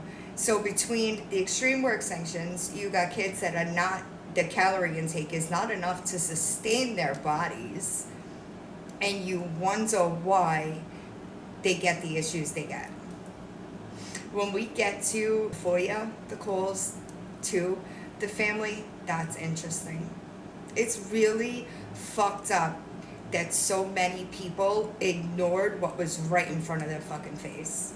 Legitimately. The Ojiros are not good people. They're not upstanding members of Hancock because they made millions abusing children. They're absolute trash and should be treated as such. Solitary confinement. Below are clear violations of human rights. First one says, I ran away during a blizzard because I'd rather have died than to live another day there. I actually did that. I ran away. I woke up at 5 o'clock in the morning and I went out the back door of the trailer that I lived in, and there was probably at least 4 feet of snow on the ground. It was crazy because where my trailer was, there was hill kinda, and all that snow built up behind my trailer. Good times. This says, Tommy Cummings, who is a staff member that comes up in a lot of these specific testimonies regarding solitary confinement, restrained me and told me he was a cop and could do whatever he wanted to me and that I have no say. That night, I was put in a quiet room by Tommy and 4 other men. I received a number of bruises from that restraint, and I had no idea there was so much more to come. Every day was constant hell. I was extremely suicidal and non-compliant. They would not let me call my parents or anyone for that matter. I would tell them that this is child abuse, and I was in so much emotional pain that I started to hurt myself against the walls, or anything for that matter, and scratch myself until I bled. Throughout my stay, I was restrained and put in a quiet room more times than I can remember. It was always very cold, and they would never let me use the bathroom or even give me a blanket. I could tell the difference between when the kids, what era kid they are, by language like this. Because when it was my era, we were shoved in a room off the boot closet and wrapped in a blanket with tuck tape. The later era kids, they did have, you see, ISO room in the next testimony. I sat in the ISO room for 5 days, no shower, no sleep. It was freezing, and I didn't have a sweatshirt or a blanket. I lied on the cold floor with the lights on. The light switch was out of my control. It was outside the door that was bolted shut. One day, when a few people were watching me like an animal in a cage, I walked out. It was unbearably freezing in there during the month of July. As soon as I saw the sun for the first time in a week, I felt alive again. Before you know it, 4 large men tackled me to the ground. I'm one girl. Is that necessary? I was so weak after they let me go an hour later that I was not able to walk. They put me in a wheelchair, wheeled me to the ISO room, and I sat there with the cracked rib, a black eye, and a bleeding nose for more than 2 days. This was common too. When they were doing restraints, if male staff was what was around, that's who did it. There was no specific female staff to restrain females or male staff to restrain males. It did not work that way.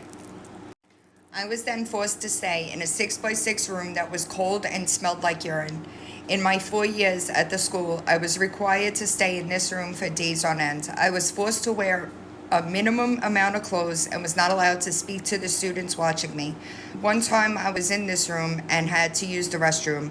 My request was ignored for so long that I eventually couldn't hold it anymore and ended up peeing in the corner of that room. I was stuck in this room with my own urine for 8 hours. I was locked in a 6x6 room with moldy carpets in a t-shirt and gym shorts, and my arms wrapped in a pillowcase and bound with duct tape and then bound together. I wound up in the isolation room every day. I spent the night in isolation room on several occasions. I would get violent, but I barely have memories of this. I remember being told that I wasn't able to stay here if I kept acting like this, that I was going to wind up in a mental hospital, locked up for the rest of my life. I didn't care. I regret what I did to other people during this time, but I just couldn't handle it anymore. They used to threaten us with being sent to Samoa or a wilderness program, but I never saw somebody actually be removed to go to a different program, unless their parents were removing them. The most disturbing situation for me while at FFS involved another student who clearly had serious emotional and mental issues. For 3 months, this girl was moved in and out of isolation. She spent 23 out of 24 hours a day in the isolation room, and the girls in our family all took turns sleeping on a mattress outside of the isolation door. For 1 hour a day, she was picked up and thrown outside in the snow for some fresh air. She routinely urinated on herself, her dry tuna sandwich, etc. She banged her head on the wall so hard she left blood stains on the white walls. Finally, after 3 months, I accompanied Darlene, who was a staff member, and 2 other students as we took this girl to the psychiatric hospital in a town about an hour away. I still wonder what happened to her. I was forced to sleep next to someone, wasn't allowed to talk to my family. I was suicidal, so they forced me to sleep in the isolation room in the gym with just my underwear and a mattress with the air conditioner blowing in the middle of the winter with the security camera.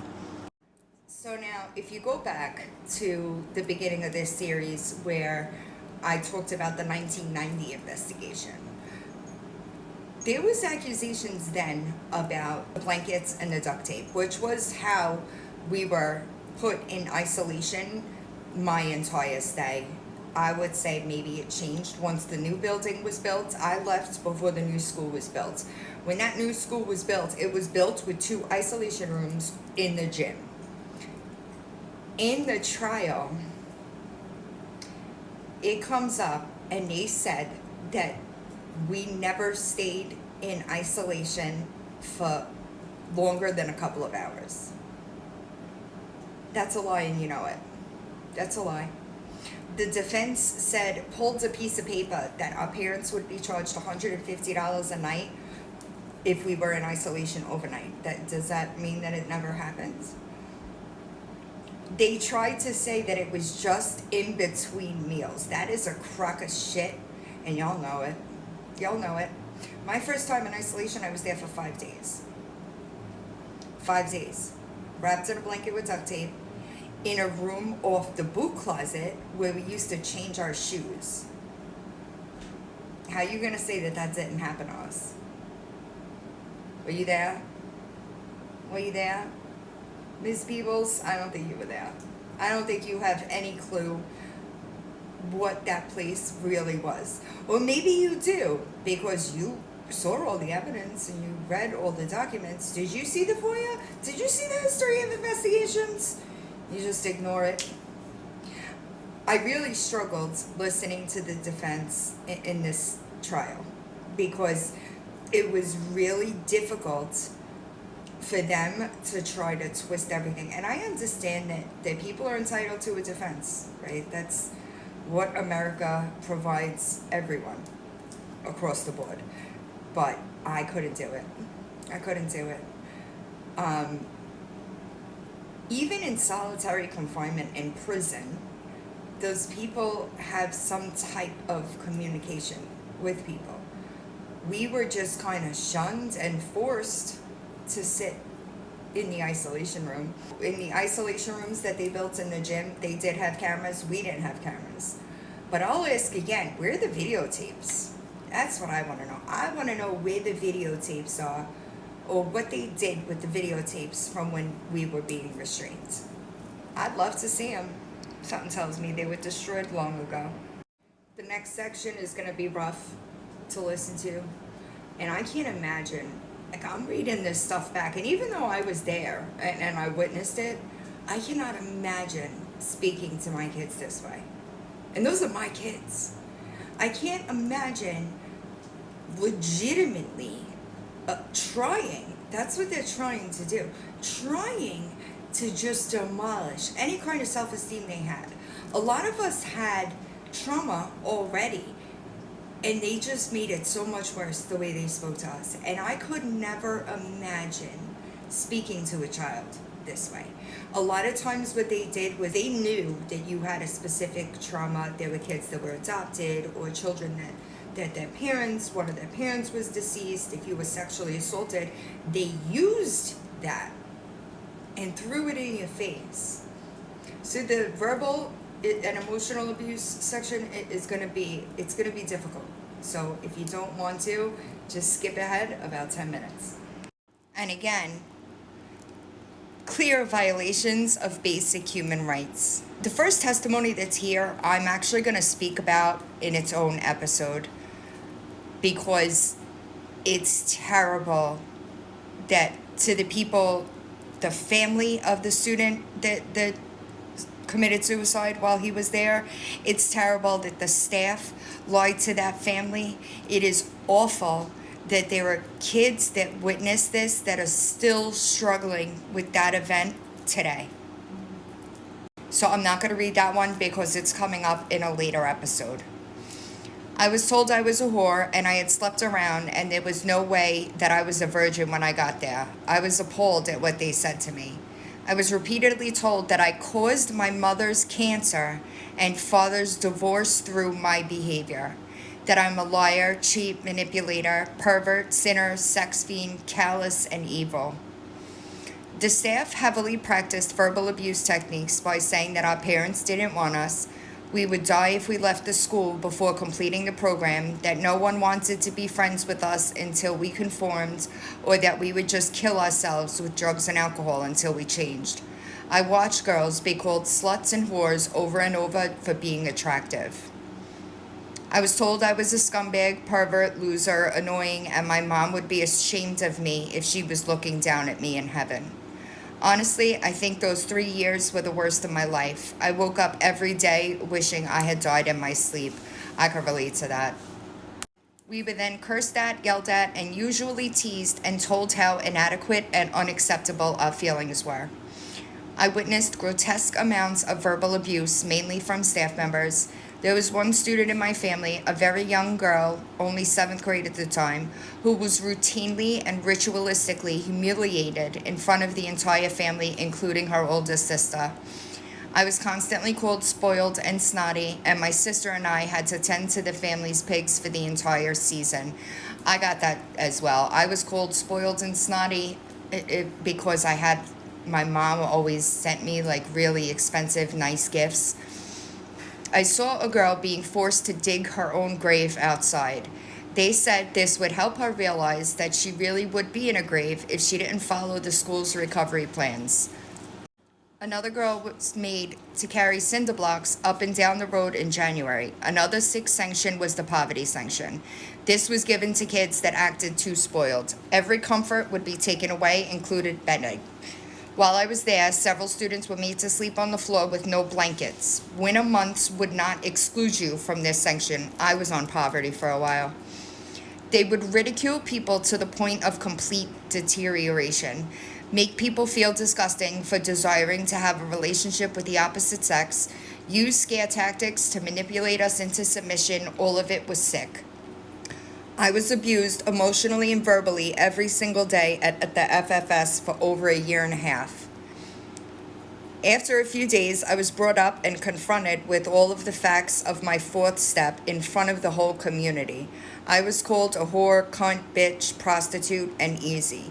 How do you take, y'all are supposed to be such hardcore AA members, and you took our personal things that we disclosed and threw them in our faces. That's crazy. I cannot imagine taking my sponsee's fourth step and fucking throwing it in their face like that. That's a tool to help people? Mm-mm. The cow manure sanction seemed to be a particular popular sanction for kids that were too fat. Fat kids were always determined to be lazy slobs who needed to exercise and work more. They were very open with degrading language and screaming, and they would also throw food at you in some cases while they were verbally berating you. The boy was forced to tell me in front of the house that he thought I was ugly and disgusting and had never really been interested. Also, in my initial interview, I found out I supposedly masturbated regularly and beat my stepmom daily. They would not believe me when I told them it wasn't true. I was, however, subjected to mental abuse, as was the case, I believe, with nearly anyone who went there. Actually, it was everyone. If you did not take part in or get screamed at, then you witnessed it. I want to speak here of the most subtle forms of abuse that go on there. Abuses of power, truth, and trust. Period. I had to be a sex addict and food addict and drug addict and every other kind of addict. I had to yell at people, bring people up, and play the game. That's who graduates and who gets to leave, the ones who play the game. I asked Linda Anderson about an 18-year-old who had recently left on bad terms. I was told she was sucking dick. The next few months were the worst of my life. I was mentally tortured nonstop. Every part of my being was picked apart. Sometimes I had a table topic every day for days. Scare tactics were used to try to change my mind. I was told I would die and that God would kill me himself if I walked out the door. The FFS believed they were doing the will of God and that to leave before they saw fit was going against the will of God. They kept saying that all my old friends had forgotten about me and that my family had notified them that they would have nothing to do with me if I left. I was told I would be a whore and throw my body at every man and that I would become a drug addict. They told me that I had all the signs of a drug addict, that I just hadn't taken the drug yet. Every day I was reminded of how sick I was and that no one was going to take me in if I left. I was even told I would be raped if I left. I was told that if I went back to my hometown, I would die. All very common things that was said. One staff, Kathy, kept telling me that I was going to end with an abusive man like she had. She would scream about it right in my face. I could tell that she had a lot of anger towards some man and was taking it out on me. For example, at one of my table topics, a staff member kept saying I had beaten my grandmother up. I never had. I had to agree with her. At different points, they tried to convince me that I was an alcoholic, even though I had never drunk. They said if I left and used marijuana, I would die. I had never tried marijuana. They even said that I had a hidden sex addiction that was waiting to come out. I would admit that I had these problems just so I can sit down. Also very common. A lot of times we would just say whatever they wanted us to say just so that we could stop the verbal assaults. The staff were very verbally abusive and seemed to love the power they had over us. I actually agree with that 100%. This school humiliated me, degraded me, and made me stoop to levels I had never ever thought that I would go. Table topics is where most of the targeting, harassment, verbal and sexual abuse, degrading, disciplining, and almost any kind of function that was applicable to the faculty's desire. This was a tactic used to show the rest of the group the central dominance, superiority, and power of ability to control each family's individual students at large, but at the same time, dehumanizing the morality and entity of a person and his or her peers. Table topics have been known to be torturous, staff as well as kids verbally antagonizing the person up at the table. So I was called up one day for a table topic. I was told that I was lying, stealing, masturbating, all the bad things that I worked so hard not to do to stay out of trouble. I argued back and said I wasn't being dishonest because I really wasn't. I couldn't figure out one thing I did wrong in order to receive this treatment. I was then sentenced to work sanction, unpaid, pointless labor, carrying buckets of rocks from A to B, digging trenches, cutting grass, sweeping the road, etc.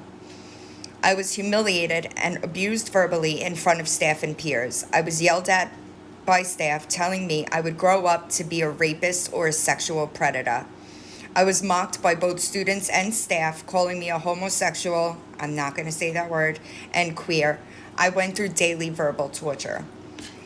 At the time, I was very heavy into prayer and meditation because I did not want to act out violently, and my retort was that my release was in prayer and meditation. To which the staff member suggested that by saying this, I was somehow massaging his prostate, in cruder words, of course. Verbal abuse was one of the many ways the family school operates, which is sad, but it is not an isolated evil. A house topic is when the entire school gathers in the gym. We did it in the main house, but newer students did it in the gym, to address one student who had done something especially heinous. It was like a table topic, but with 300 kids and 30 staff yelling at you instead of just your family. A boy and girl got caught making out behind the curtain. They had a house topic and was screamed at them for hours. The girl was called a whore, and the guy was told he would be using girls for sex his whole life. The girl broke down and cried. Oftentimes, the feedback would include derogatory words and screaming. Oftentimes, I'm going to say 90% of the time. Students were highly expected to participate with staff in the screaming. The more you criticized whoever was standing up, the more praise you got from staff. If you were yelled at for an especially long time, it was called being slammed. During table topics, I was degraded, humiliated, and yelled at by both peers and staff. The entire experience was like some bizarre game of Simon Says, except you mess up, you don't eat for a week, you're forced to do manual labor instead of going to school for 2 weeks, and usually cursed loudly at. Not a day went by where the family leader, Mike Ducey, didn't make creative use of the F-bomb. Often at 14 or 15-year-old kids who were too emotionally fragile and messed up to function in a normal schooling environment. That's really important, because a lot of us were we had damage. And correct me if I'm wrong, but wouldn't the other direction have been more effective? I remember her, a fellow student, crying as they berated her for something. I think I cried just seeing her like that. It was terrible. I remember thinking that they were doing this to test us somehow, like they were really searching for something to pick on, some stupid, minute mistake, anything at all, tardiness or something. If you got up at the table and cried in admission of anything, you were likely to be praised. If you admitted you were a sinner and begged to be shown the way to the light, you were reprimanded for principle's sake, but they were happier with you. But you really had to convince them, and whether or not you could do this seemed to be luck. So I got the chance to act the part of a senior student. I started calling kids out on masturbating. I screamed at kids, humiliating them. I did everything that the staff did to the kids so that I could fit in under the staff's shadows to stay safe and fed. The school is set up in a way where kids are forced to be paranoid their entire stay, because at any given moment, what little dignity you are granted in life can be stripped away from you. At the school, reality and truth is not dictated by reality and truth, but rather by the whimsical perceptions of the staff members who take on a holier-than-thou role. I love that, because it is so true. When in reality, y'all are fucking child abusers. Who are you better than? There was a student in Family One with me who has a clinical condition called Asperger's syndrome. For anyone who doesn't know what that is, it is a form of autism. Tom, a staff member, would harass this kid to the point where he would act out, and people wondered why this kid was having a hard time adjusting. This was one example of several that I could think of where staff members would taunt kids who were particularly emotionally fragile. Talk about doing the opposite of what should have been done. I've tried to think if any of the kids that I was there with really deserved the treatment that they got. And no, the answer is no. Maybe staff, the cook that was there when I was there wound up like murdering his brother. So from where I'm sitting, the staff looks like the problem. It wasn't the kids that needed direction and maybe self-esteem boosts, not tearing us down. And I think that people don't understand the time that it took us. Well, let me speak for myself. I don't think that people understand the time that it took me to get my head straight. Because when I first left, it was like culture shock. I was thrown back into my hometown, Staten Island, and I was kind of just, I was socially awkward. My friends that were my friends for 6 years that picked me up from Port Authority walked right past me. They didn't even recognize me, but I was socially awkward. And I wonder sometimes how that would have gone, me, like my re-entrance into society. I wonder how that would have gone had the program been what it said it was. I don't think that I would have had such a hard time adjusting if they did what they were supposed to do instead of causing more damage. And the cult mentality that went on there is truly crazy. And now as an adult and like a fully formed frontal lobe, I'm mind blown that these people really believed in what they were doing. They believed that they were saving our lives, and they believed that they were doing God's work. God is never going to ask you to abuse children. That is never going to happen. And I wonder, I've seen some staff members over the years, and I wonder how they justify it to themselves. When we get to that testimony, there are a couple of them that testified and they no longer bought into the program. I wonder what that deconstruction was like, because it's a process on our side. It is a process realizing the depths of what we went through, and that kind of throws you into a tailspin for a few years. A lot of us sought comfort in substances, and it's not until 5-10 years that we're able to address it head on and see it for what it is. But some of those staff members, they really need to see it for what it is, and I don't know what prevents that. I really don't, because I've never seen AA or any 12-step program treat people like this. And that's what they were doing in the name of All Addicts Anonymous. Eastridge. Cult. That's what that was. A cult. I know, y'all. 4 outfit changes. This video is super long. It's probably going to be the longest that there is, because it's pretty... The Family School Truth Campaign went on for years, and there were different phases of it, if you will. But I'm going to take a break from student testimony and include some parent testimony. So as you could see, the Family School Truth Campaign asked for family members, parents, to also provide testimony. And I think that was really important at the time, because remember, the family school was still open at this point in time. So I think the parent or family member aspect of their testimony was really important and crucial for prospective parents that were looking for a therapeutic boarding school.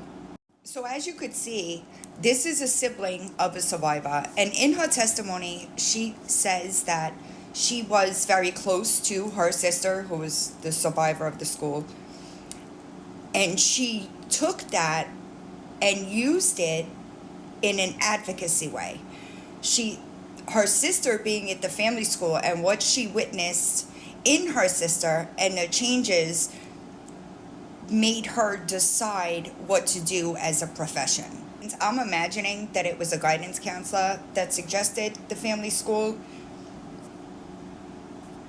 And I think that this is a really good example as far as it's a sibling. Clearly, the student was very attached to their sibling.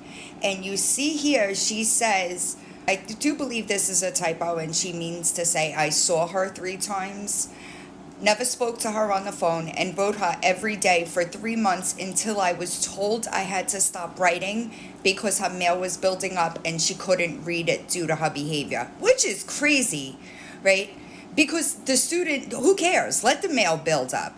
The student should have received that mail when they were able to.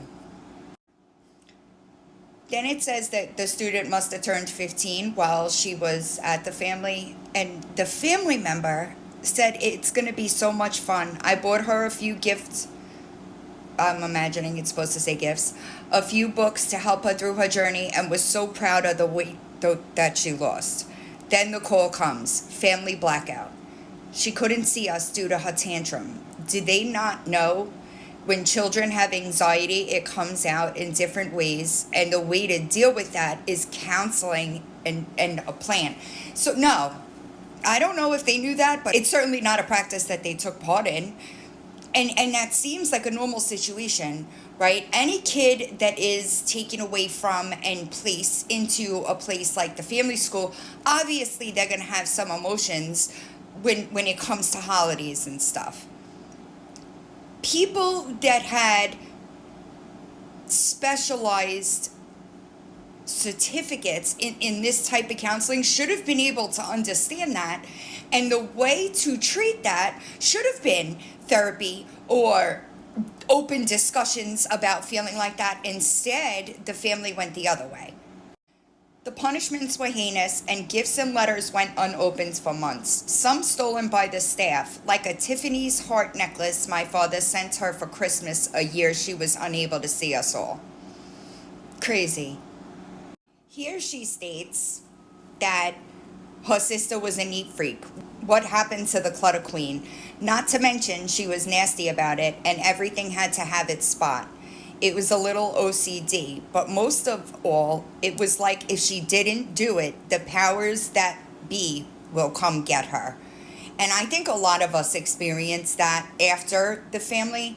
We still had a very real fear, especially kids that were escorted by hired bodyguards to take the kids to the school. They have real fear tied to that. She had lost so much weight from being on food punishments due to her behavior, and she ended up needing an emergency gallbladder removal. The doctor said she lost the weight fast and unhealthy. Blank gained all the weight and then some, and didn't have a gallbladder. Then it goes on to say, she wasn't taught all the things you need to know as a teenager, all the risky things in life that you explore when you're that age, talking back to your mom, smoking a cigarette, sneaking out. She didn't get to do it. So you think this school will help them, but it doesn't. It prolongs the process of risky behavior.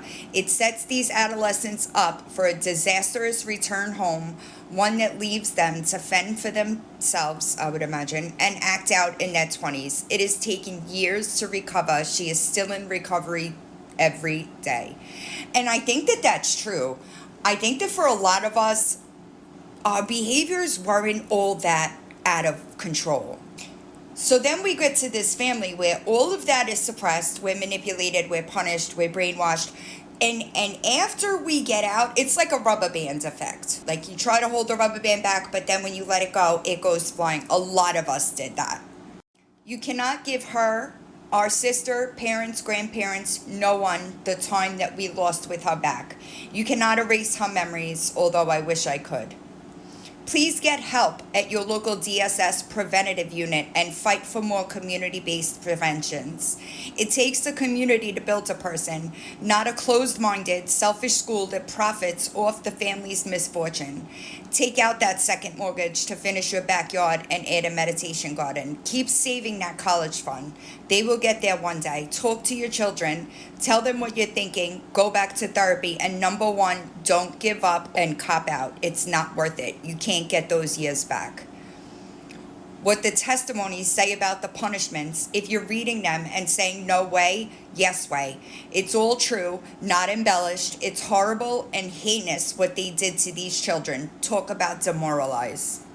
That's another common thing that I hear over and over.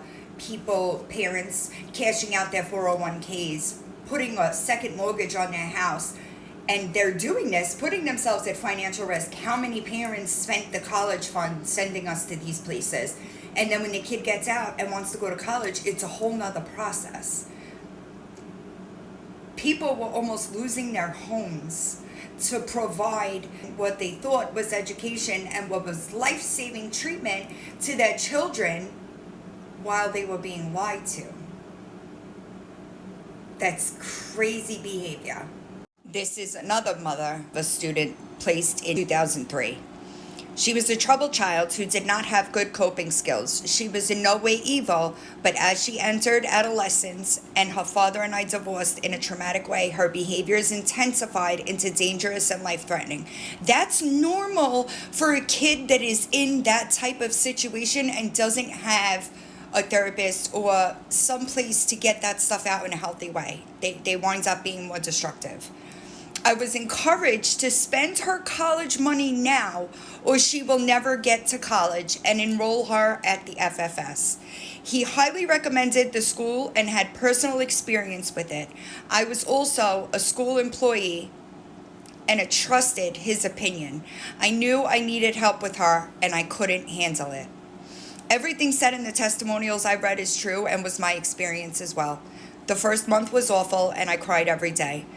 This parent essentially did all of the things that the family asked them to do, or rather, strongly advised them to do. She says, I would live for those 5-minute conversations once a week that were often canceled. After 1 year there, I asked to speak with the doctor about her mental health. I spoke with him several times concerning earlier diagnosis made by her other doctors and family history. He agreed to my suggestions and we saw some improvements in her behaviors, but they didn't last, and he didn't try other medications because they claimed they didn't need meds. Not true. Many people need meds, and when conditions run in families, they should not be discounted as manipulations. After many blackout instances and so very little contact with my own daughter and her behavior getting more and more defiant, and FFS threatening another work sanction, canceling her confirmation, and we couldn't see her for her 16th birthday, I was beside myself. At that time, there was an employee that shared her concerns with me as well, who did not feel that blank warranted these treatments, and that she was a sweet girl who could not seem to control her outbursts. I decided that all of us had had enough. We wanted her back with us. Unfortunately, just wanting it couldn't make it happen. Blank was full of resentment for having been sent away and exiled from all of us. She felt like the black sheep and often still does. It didn't take long before all her bad behaviors were back again. The only thing I could say about her having spent 22 months at FFS was that she was safe while she was there.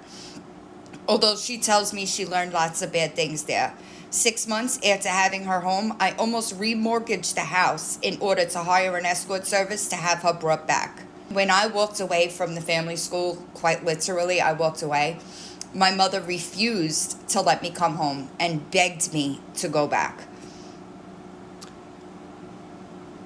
Blank went wild and did lots of damage to herself and her family for a number of years. I'm thankful to say that somewhere after 19, things started to click into place slowly, and she has been making progress in getting her life together.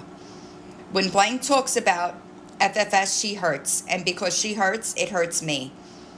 Prior to being sent away, she was very close to her sister. She is not really close with any of her family members now. It is too hard for her. She always feels like she failed us and is still not able to let go of her resentment and anger towards us for putting her there. I feel as though it was the one decision in my life I wish I could change because it very effectively tore what remains of my family into pieces instead of doing what I thought it would do, which was give her therapy and coping skills and to help our family deal with her emotional disabilities.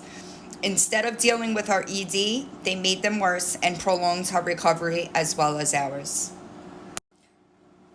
This one is tough. I'm not specifically sure who this child is, but this is a brutal read because you'll see. So this student was there from 99 and remains until 2001. After reading Blank's story, I gained the strength to write something I've wanted to say for 8 years. I even contacted 2 lawyers after I took my son out of FFS, hoping to sue them for what I am totally convinced was verbal and mental abuse of my son and me. And again, there's a divorce being some type of exacerbating event. My son had undiagnosed learning disabilities and behavioral problems that the school district refused to acknowledge and constantly pushed him until there was no desire for him to succeed and he felt very hopeless and lost. Due to a theft issue and coupled with a truancy issue, he now was arrested and we had to deal with family court. He now had a law guardian and court appearances and the Department of Social Services / probation hanging around to make our lives even tougher. This is sad. He was a wonderful child and baby, and we were always so very proud of him and loved him very much. His struggling so hard all of a sudden was very heartbreaking. It talks about the dynamics in their family. I'm not necessarily going to go through that, but that's normal. I feel like sibling rivalry is completely normal in a lot of different families. I'm just going to leave this up. I'm not going to go through a lot of it because I do feel like it was really personal. It is highlighted if you want to be directed to what to read, but I feel like things just spiraled out of control and I don't want to continue. What she discusses is a CPS report made to CPS after interviewing her daughter alone in a room 3 times about her seeing her brother's penis. Now, what I find really interesting about this parent is she's a member of AA for many years. And I think that that's important because there is a very big difference between what happens at the family school in the name of AA and what AA actually is. So I feel like this is super important in that respect. As a member of AA for many years, I had heard of FFS and called the superintendent of the school district to appeal to her that my son needed a residential placement and we needed the CSE to help pay for that placement. It was an emergency as I did not want a state placement and I did not believe that blank should be sent away on an accusation of what? I then took him to the Craig House for an evaluation, and it clearly showed the emotional pain he was in and ADHD and ODD. They ordered meds right away and therapy. The superintendent of the school said that if he did go to residential, they would pay the educational piece of the school bill. I thought, thank God. She goes on to explain probation wanting access to the therapy records and medication records. The case of sexual abuse remained open while they investigated what abuse. I took my daughter to the doctor and nothing in the form of any abuse had taken place. He was 13 at the time and he had shot the moon at her and she screamed and came back at me and I dealt with it, both children. She also violated the closed door rule on one instance and entered his room and caught him masturbating. As the case was being investigated, my ex filed for custody of my daughter using my son as the reason. He won in September of 99 and in October of 99 the case was dropped against my son and a letter came to me from CPS reporting the case as unfounded. The damage was done though and I lost my daughter and was about to place my son at FFS if the court would allow it as it was not used by the court for residential. So under the heading of foster care, blank went to FFS in December of 1999.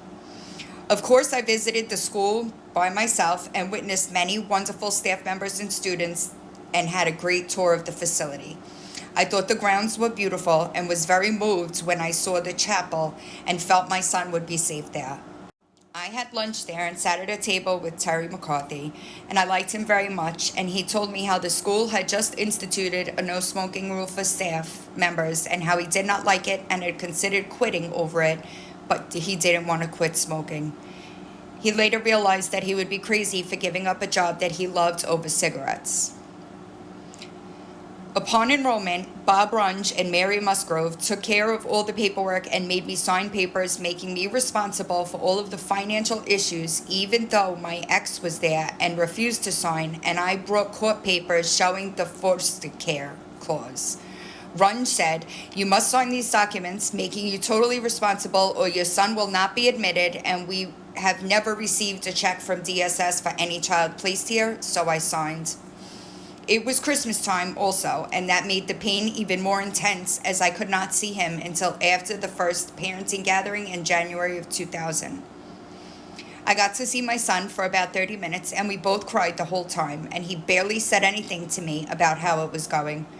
I knew we were being watched, and I was told later by staff that I was very codependent and guilty, and that I would only display that weakness to my son if I didn't let go.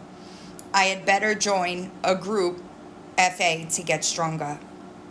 As months passed, we realized that the court system was not going to pay, even though it was under the heading of foster care, and my ex and I dismantled our 401ks to pay the bill, as the school district did not pay the educational piece. As we thought, they paid a tutoring fee of $8.95 monthly. I believe the bill was triple that at the time, and we were back in court fighting over who pays what. Where was DSS? Nowhere. We managed for about 17 months, and then we ran out of money and the bills piled up. We did manage with a wonderful attorney to get it cleared up, but not before the FFS tried to lean against my house, even though they had documents on file showing DSS involvement. It was the document that Bob Runge made me sign that almost cost me my home. The lawyer went after DSS, and they finally cut a check to the school. We were so happy for him and even contacted his uncle to be his sponsor.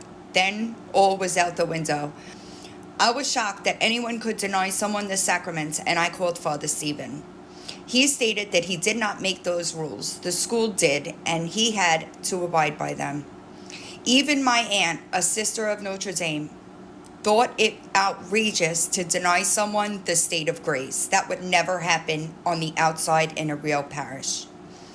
At around the 13th month mark of S's stay, I started to question the staff's judgment and started to worry about whether my son was really in the right place. He ran away right before Christmas 2000 in the middle of the night when the temp was about 20 degrees. So of course there would be no visit home, which I had dreamed of. I drove up for a conference with Robin Ducey and Bill Musgrove. I demanded to know what had happened to make a basically lazy boy who would not stay up and wait to run away in the winter weather. Something had upset him to make him do this. After 12 months, they did not answer my question. They ganged up on me in a room and told me my son was very sick and was a sexual predator, and thank God that he is here. I would hate to think of him out there in the community. I had the papers with me that stated charges against him had been dropped and the case was unfounded. She refused to read the papers, and I was told I was in denial about how sick he was. Then Bill decided to tell me things that her son told him in his fifth step. Very ridiculous and over-the-top things. That grated against me big time, as anyone who knows about a real fifth step work knows it's confidential and never to be repeated, let alone used to further intimidate someone. He also said he was obsessed with masturbation. Duh, he's 14. They let me see him for about 10 minutes, and I had better be on the same page as them or I could take him home. Well, how could I do that, as I had to abide by a court order, which they also refused to read. I went to a counselor with this after I drove home crying and felt completely violated and trampled on. She stated that she was having concerns about him staying there and that masturbation at his age was normal, not sick, and that he was probably using it as a self-soothing tool as he was so uncomfortable. My heart was broken as I began to realize the 12 steps were not being used as intended by Dr. Bob or Bill Wilson, and that this is a program of attraction, not promotion, that AA is a fellowship, not a cult. No one who is in AA or NA or whatever would stay 1 minute on the outside if meetings ran this way. I felt betrayed big time, and I started to feel guilty that I had picked the wrong school and that he was being more abused there than the state facility I had feared so much. Just because the state oversees a facility does not mean much to me, as they drop the ball big time too, but FFS has no oversight. The kids are afraid to tell the truth, and in my opinion, so is the staff. I believe that the staff are also controlled as the kids. I know firsthand that Susan Runge will not stand up against Robin Ducey. Neither does anyone else, including her husband, who ran my son's sex addicts group and stated he was a sex addict. Maybe because everyone who works there is in recovery and probably have some past legal issues, they would not have a job. Do you know of any entity that works with children that is allowed to hire people with sex issues or possible felonies? It took 18 months to get our entire family into one of their family counseling sessions, both kids and both parents. Susan Rudge handled it and determined that the kids had been totally mishandled by CPS and that nothing more than childhood curiosity had gone on. She said she felt shamed by the social work field and that she was an incest survivor herself, and that was her finding. My ex was also present, and it was a great healing session for all of us. Then had a 4-day home visit after 18 months, and he was so excited but was still stiff as a board. Then, after Susan Runge's finding, why did Robin Ducey continue to call him a sexual predator and make him stand up at table topics and call himself that? It is also the reason why he ran away previously. Why is any 14, 15-year-old in a sex addicts group with a book, Sexaholics Anonymous, to read? How much sex could they have had to be labeled an addict? At some point in 2001, she went up against the district again. We needed an eval, and Robin Ducey set one up with the doctor they use, and I mean that literally, the doctor they use. I forget his name, but he wrote a 2-paragraph letter that stated that blank is a danger to himself and society in general, and that his use of inhalants and other drugs is a problem, and his other problems require residential. At that point, he had not had any drugs for 2 years. What does other problems mean? Sex? Blank did not say anything about any sex issues, so Blank had to have been coached by Robin Ducey. After 22 months, he's still deemed a danger to himself and society in general. I called him up and got him and said, "How long did you see my son, and when is the next appointment? What meds did you prescribe, as he is so dangerous? And if he's still so sick, then what has the Family Foundation School done for him thus far?" His response was, "Sometimes we write letters like this for the schools so that they continue to receive funding and a child remains there." Crazy. Robin called me at work and laid into me that I had no right to contact that doctor at home and that I had upset him and his sick wife. She sank Blank there for the eval that I requested, and she was helping me, so what was the problem? Well, the doctor was upset as he lied about my son and admitted it to me and was worried about his license. About 1 week later, Robin again called me at work to tell me Blank had been sent to watch a boy in the bathroom. That happens on Shadow. And that boy accused him of trying to touch him. Since my son would not admit to this at table topics in front of everyone, he was put on exile. That is where they can only look down and not up and not talk with anyone. He denies the accusation to this day. He knows the boy was put up to it. I also know that he was punished for my standing up to Robin. I was done with the head games and with the longing for a better life and to put people in our lives who really cared about and saw the good in my son. I then got an advocate to help me, and she and another mother got me over to Tim Baker's office, who advised me to pull my son out, and he knew of the abusive techniques firsthand and that I should do an extensive evaluation at Four Winds Hospital, which I did. A lot of us did come from Four Winds. That was a couple of years prior. So that doesn't mean that at some point Four Winds noticed that there was some problems with the placements at the family school. I told Robin that I was picking Blank up for testing that the district required and went up to get him. I walked into the office with my friend who cared for the student very much and found him sitting there looking down at his shoes. When he saw us, his eyes filled with tears. I should have packed his things that day myself, as we knew that he would not be returning. As I did not take him back, all of his things were thrown into boxes and sent home, and they told everyone that he was in a psychiatric unit. He then had a hard time transitioning home and leaving some friends behind that he could not contact. We were suddenly the black sheep and outcasts from a setting that was a lifeline for almost 2 years. I also realized that in the 22 months, not one nice thing was ever said about the student. Bill showed me the most compassion, but later I learned that he had used physical restraint on my son, and I was very sad that yet another of the staff that I trusted was not to be trusted. He also gave Hassan a suit to wear, but took it back because he left before completing his program work. Blank was crushed as he thought that Bill really cared about him. Painfully, the evaluation showed that Blank was hurt by the tactics of the school and was feeling a lot of shame and confusion, and actually survivor's guilt, as was I. And further testing proved that nothing was wrong with my son of a sexual nature at all, and that he definitely was traumatized by the humiliation he went through there, and that he was not to return. We now spent another year in counseling, and Blank was put on meds and then went to a date treatment school until he graduated. The doctor and social worker there worked with us for almost 2 weeks and helped myself and Blank with the shame and guilt and loss. They also felt that no child should be sent to FFS unless they had a very deep addiction to unless they had a very deep addiction to drugs and are dealing and have heavy legal issues and no remorse.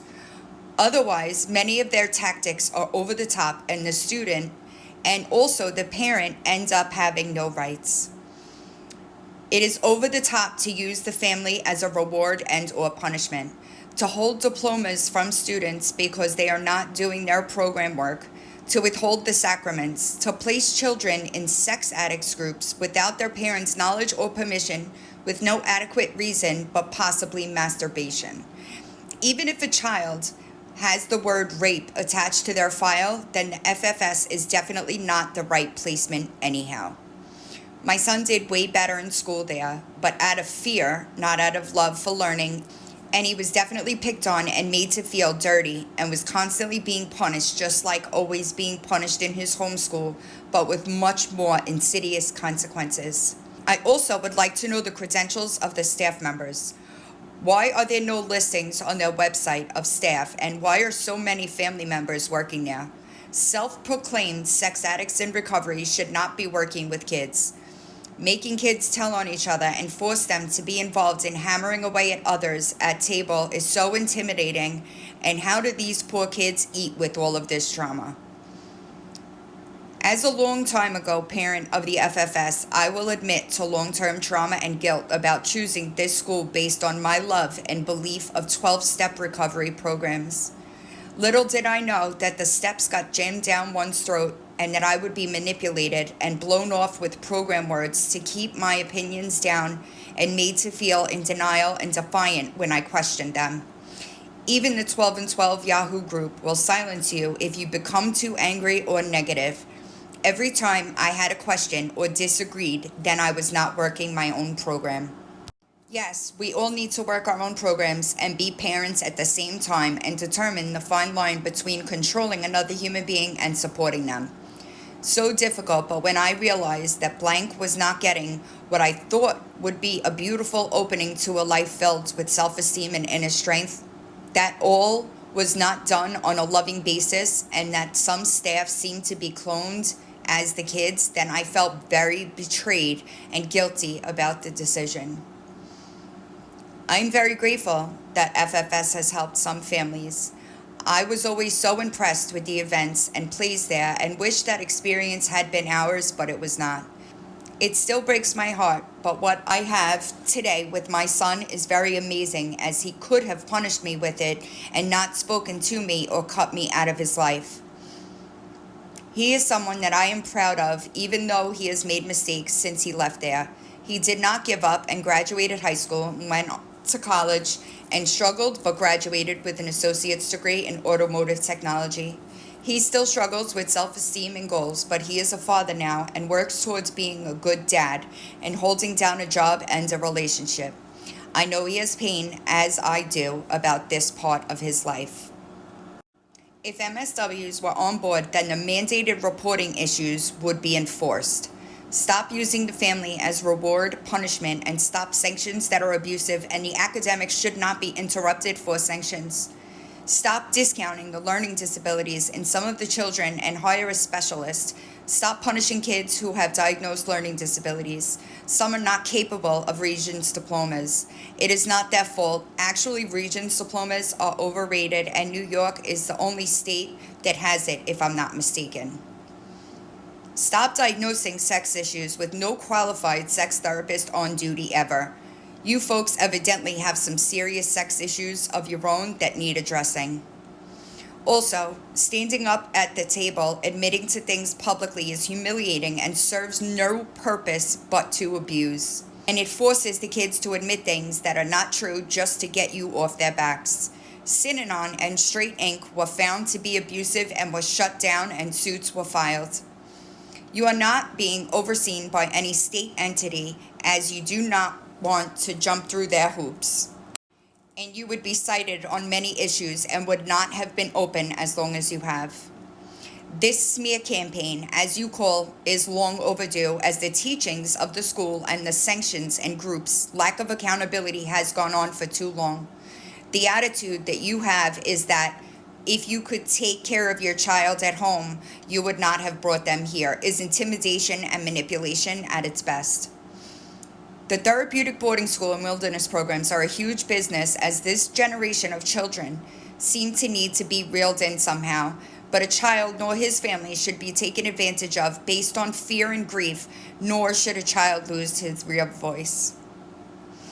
The 12 steps are there for those who want it, and were written for and by people who knew the struggle of the disease. They were not written to be used by others as punishments, and though the steps would be a help to many if they could work them, they are not designed to force people into working them. I never felt humiliated when I went to treatment, even though group got on my last nerve.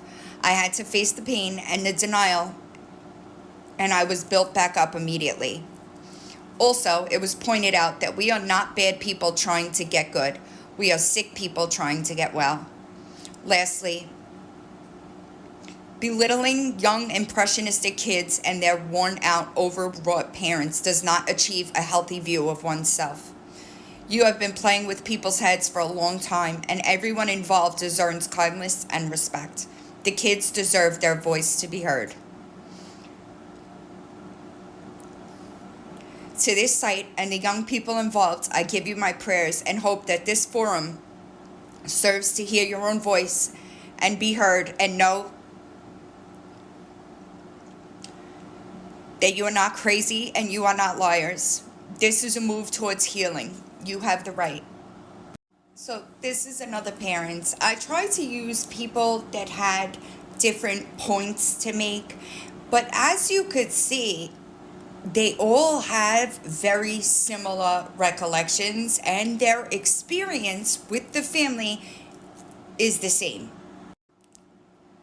So this was a female student, and it says, she was a prisoner of the Family Foundation against my will, against my knowledge, against my being, and I were having a conversation about her testimonial. She said I should write one, and I made a comment out of the blue. They did a nice thing allowing me to come visit. So she explains that the student's father did all this behind her back. He had custody because he had the money. No need to drag out the details or bitterness about him. He hired an escort service to abduct her daughter from her sleep and take her across state lines to the Family Foundation without my knowledge or consent. It took me 8 weeks to find out where she was. He, although the court papers stated that he was not to make any decisions about our children without discussing it with me, told the Family Foundation that I had no rights to my daughter and they did not even question him because his money was good. My first meeting with the Family Foundation was in a room with other parents who stated they put their children there to save their lives and I would not speak a word. When I first entered the building, my daughter was standing in the hall and I walked right past her. I did not recognize my own child. She had gained, in a short amount of time, 30 plus pounds. Her hair was greasy, her face was all broken out, and when I went into the office and introduced myself and asked for my daughter, they said she is in the hall waiting for you. She and I spent some time together, and they allowed me and my friend that drove me there to attend dinner, and we experienced table topics. This was the most humiliating experience as an adult I ever saw. These children were brutally ripped to pieces by other peers, not by trained therapists, counselors, but I repeat, other peers, and given punishments by those peers. If it were me, I would have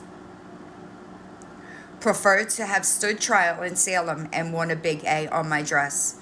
As a parent, how do you not grab your daughter and run in the moment? Blank and I went into the restroom, sat on the floor of the stall with no door, and held each other and cried. She begged and pleaded with me to take her away to Canada tonight, and I feared of the law. I was so torn. I told her I would go home and fight, and that I did, but I was not as successful as I wished. The court took reins from her father and I and gave them to the Family Foundation School, which in turn made her moneybags father angry, so he pulled her out. While Blank was at the FFS, she was a quick learner of their rules and figured out if you play the game, you will survive. In the beginning, they stated she did not deserve to be there as she was not a candidate of alcohol and drug abuse, but she was a candidate of parental abuse. And in order to save her, it was the best place for her. She physically looks great, but inside she has problems. Emotionally, she suffers from severe CPTSD, something the medical field still struggles with. As her mother, I have never been diagnosed with CPTSD, but what my daughter suffers, I suffer. I see this brilliant, beautiful woman who does not have one day in which she does not relive a moment from FFS days. I still have every letter she wrote me while she was at the FFS, and it was like someone I didn't even know. Again, looking back, that was Blank playing the survival game. It wasn't until she came home could she really share the horror stories of what went on, the suicide watch, the shoes being taken from you, and you have to walk shoeless in the snow, the punishments, the way you were talked to in front of your peers, the way you were allowed to talk to your peers, and the list goes on and on. We did not raise our kids to respect others like this. Yes, some went down the wrong paths. I don't know the reasoning behind they were at the FFS, but everything you taught your child was taken from them as if they were being reborn. While your child was there, they are being told they won't survive in the real world. I felt invaded, that my role as her mother was dead. I did not exist. I fought and fought to keep our love alive. If you placed your child there, you had your reasons. I did not place my child there, and the school never gave me a chance to speak. And for that reason, I will always stand up and fight for the rights of these kids, more so my daughter. If we don't speak up as one voice and as the adult who is the responsible party, who do they have to turn to? There are many parents who don't feel they have any other choice. That is their option. I was never given the choice, either by her father or the school. The Family Foundation School treated me as if I was 6 feet under and Blank had no mother. So if I can do anything now to rectify and raise my voice, I will. My daughter still suffers, therefore I still suffer. I love that I found this specific one because back then we've just wanted to make sure that nobody sent their kids there. And this person, the top entry, was somebody that was seeking a boarding school and they were considering the family. Your site was the first I found, and I want to take a moment to thank you. I hope that every parent who considers sending cut that out. I hope that every parent who considers sending their teen to a therapeutic boarding school finds your website. It's extremely disturbing that the Family Foundation School has abused students and they are still in business. I'm so sorry that so many of you suffered through this program, and unfortunately will never forget it, and that is the hardest part to hear. I can tell you that your website was enough to take any thoughts of sending my daughter to one of these schools completely out of my mind. Thank you again. Finding a website was a true blessing for myself and my daughter. It means a lot for you all to come forward and to inform parents who really do need to know the truth. Because you got to remember, this is in the early 2000s. There wasn't many resources outside of educational consultants, people that were a part of sending kids to the family. The next entry is somebody that dated a Family Foundation School survivor, and they explain what it was like dating one of us. I did not attend FFS, but I did date someone for over 3 years that went there. I can say that every single day I would witness how this school ruined his life. Although he left the school many years ago, every single night I would witness him unable to sleep because of the nightmares he would have from the FFS. I would hear the stories about sanctions and stuff. Seeing him break down numerous times, all stemming from an FFS memory or flashback, broke my heart. I'm writing this because I'm tired of hearing everyone will tell him he is joking or exaggerating when he brings up what happened there. Knowing what I do about that school, I felt I needed to support your efforts in getting the truth out there about what was going on behind those doors. The Family Foundation School does not only negatively affect those who attended the school, but also those who are close to them. So this gives some kind of background as to what put her daughter into the family. But she states, I was in such a state of emotional crisis with my troubled child at home that I neglected to read the handbook, which appeared to be written by leaders of a Christian, and we are not Christian, fundamentalist cult that served as an addiction treatment facility more than a school. My daughter had no addictions, and legally, the FFS is a school and is not a licensed treatment center for substance abuse or mental disorder. One of my daughter's friends wrote me a lengthy letter begging me not to enroll her, and now I wonder if she knew something that I didn't know. I figured that my child would be safe, supervised, and protected, and it seemed to me that involvement in a 12-step program and religious services wouldn't be the worst thing. However, I had no way of knowing that that program of behavior modification and the 12 steps, as well as the attendance in 3 types of religious services, was a daily mandatory part of the day and actually held more significance than the academic program. When I got out, there was a girl that I was friends with, and it was shortly, maybe I was gone for about 3 months, maybe if that. And she said, what's the name of that fucked up school that you just got out of? And I told her, and she said, my brother was just sent there. And I told her, you got to get him out of there. I told her how fucked up the school was and kept explaining to her, you have to get him out of there. She tried to talk to her parents, and her parents didn't listen. And he had a really hard time at the school. And it makes me feel really bad. Her father remained opposed throughout the entire 3.5 years our child was there, but steadfastly neglected to tell me that he had investigated the FFS and found it to be a money-sucking prison and a concentration camp without the barbed wire. He frequently told relatives that our daughter was being incarcerated and brainwashed, that he thought what I was doing to our troubled teenager was criminal. In fact, at one point, he had both the FFS and me investigated by CPS for child abuse and neglect, if he only had told me what he knew about the practices at the FFS. Our daughter packed her locker with herself with a week's worth of the required types of clothing. This is after she got there. the parent, was not aware that I'd have to keep buying new wardrobes because there would be significant changes in my child's weight. She had some friends over the night before leaving for a little farewell visit. There was no coercion or lying necessary as she went willingly, but I was disturbed later to hear stories of children being kidnapped, restrained, and woken up in the middle of the night or wee hours of the morning by a paid escort service, which the Family Foundation School sanctioned and recommended. I don't know at that point if I would have been opposed to going to a normal boarding school. I did want to finish high school, like that was important to me. And when I first was on my way there, I just thought it was a boarding school. I didn't think that there was torture involved. And I don't think I would have been opposed if it was a normal boarding school.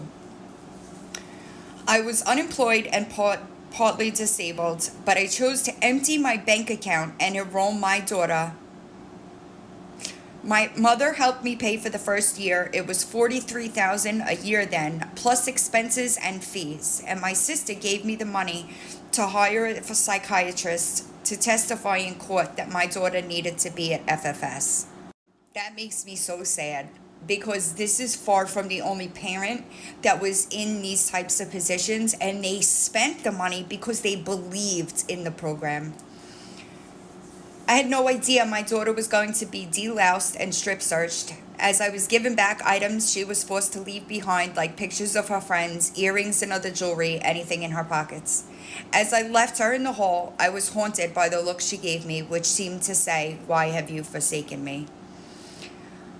I tried always to recollect what the staffs told me, that if I did not enroll her, she would surely end up dead, insane, or in jail. Little did I know the students were all told that they would surely fail in the program no matter what they did.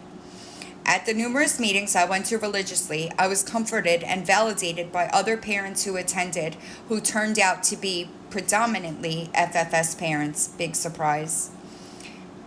The FFS recommended early on that I subscribe to the 12 of 12, an online support group for FFS parents.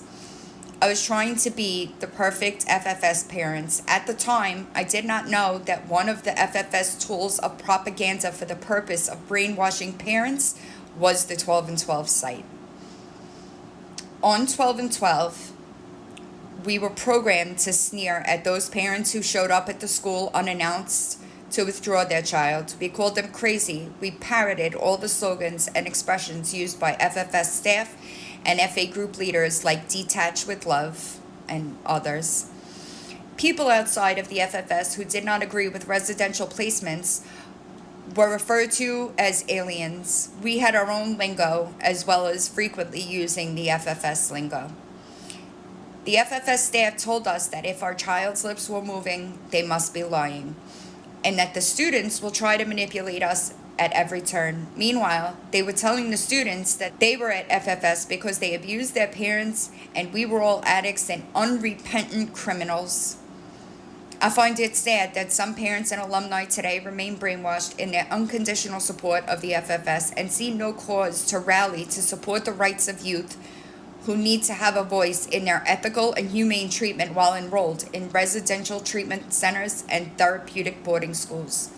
Places which have all been cited with child abuse and neglect, and children have died or committed suicide.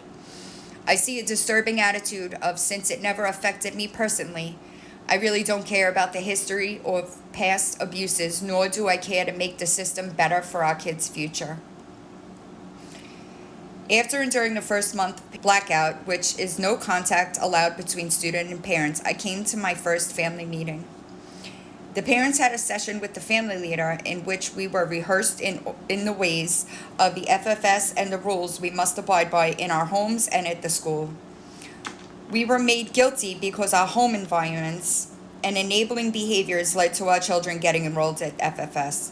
We were allowed to meet with our children for a brief time and after the parents-only seminar, but there were always staff close by, at times even joining into the discourse. There was no privacy at all. My child and I were emotional seeing each other again, and she had the opportunity to whisper in my ear privately that she was having trouble adjusting to the emotional cruelty, confrontation therapy, and tough love approach, and could I please take her out of the school? I may have listened. She seemed strangely subdued and more than a bit frightened. Parents were told ahead of time that our children would definitely ask us if they could be taken out before the 18-month minimum enrollment. And sure enough, most every child asked their parents at the first meeting. Subsequent family meetings, the bogus family therapy, were held in a little windowless conference room and attended by the parents plus the family leader and the child's sponsor or counselor. The student would read to parents a list of amends or a dishonesty list and vow to stop making negative contracts and do what was expected at the school. The parent was told only what the staff thought was relevant with regards to that child, like whether they were working their program or needed more humility in program work. True family therapy would have brought parent and child closer together with an honest sharing of feelings. I did not know the extent to which FFS staff controlled the students with fear and consequences, and that the students frequently volunteered to sign blackout in order to have extra time to work their program undistracted from outside influences so that they showed compliance to the staff.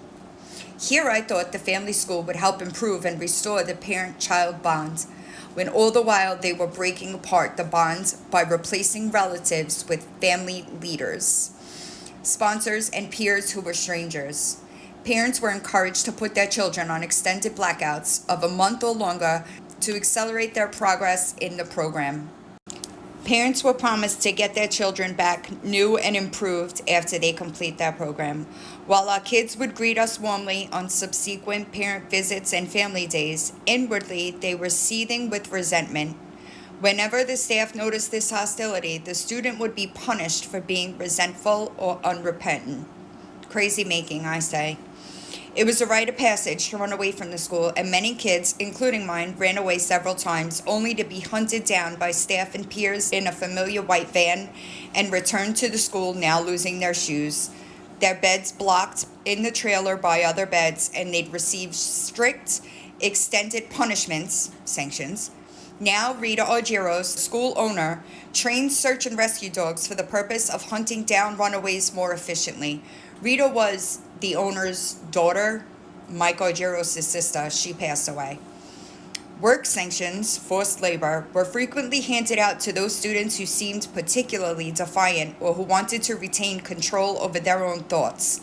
When sitting or standing in the corner for days or weeks did not make them repentant, and other sanctions didn't teach them obedience or humility, parents had to continue paying tuition while their child was pulled out of classes for weeks or months, yet still expected to keep up with and pass their courses.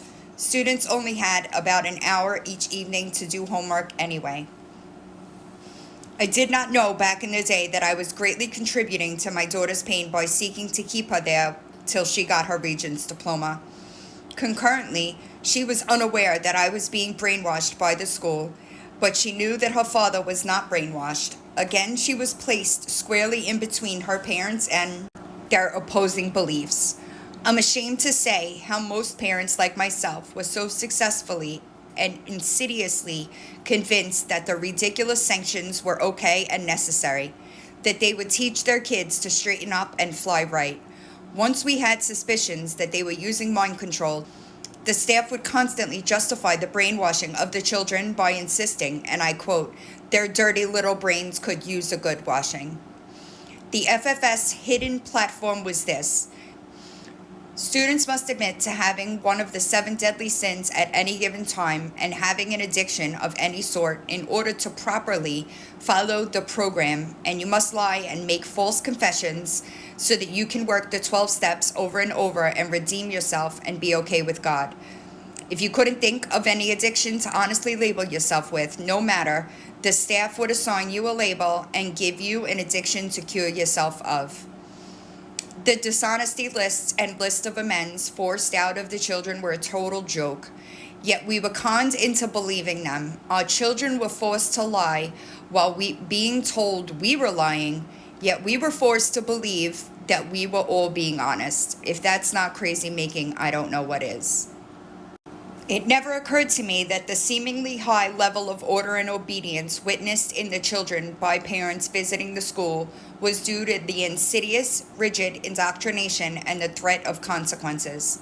I don't know why parents seemed not to be concerned with the staff qualifications for teaching were absent, and the staff was a body of recovering addicts or reformed ex-cons.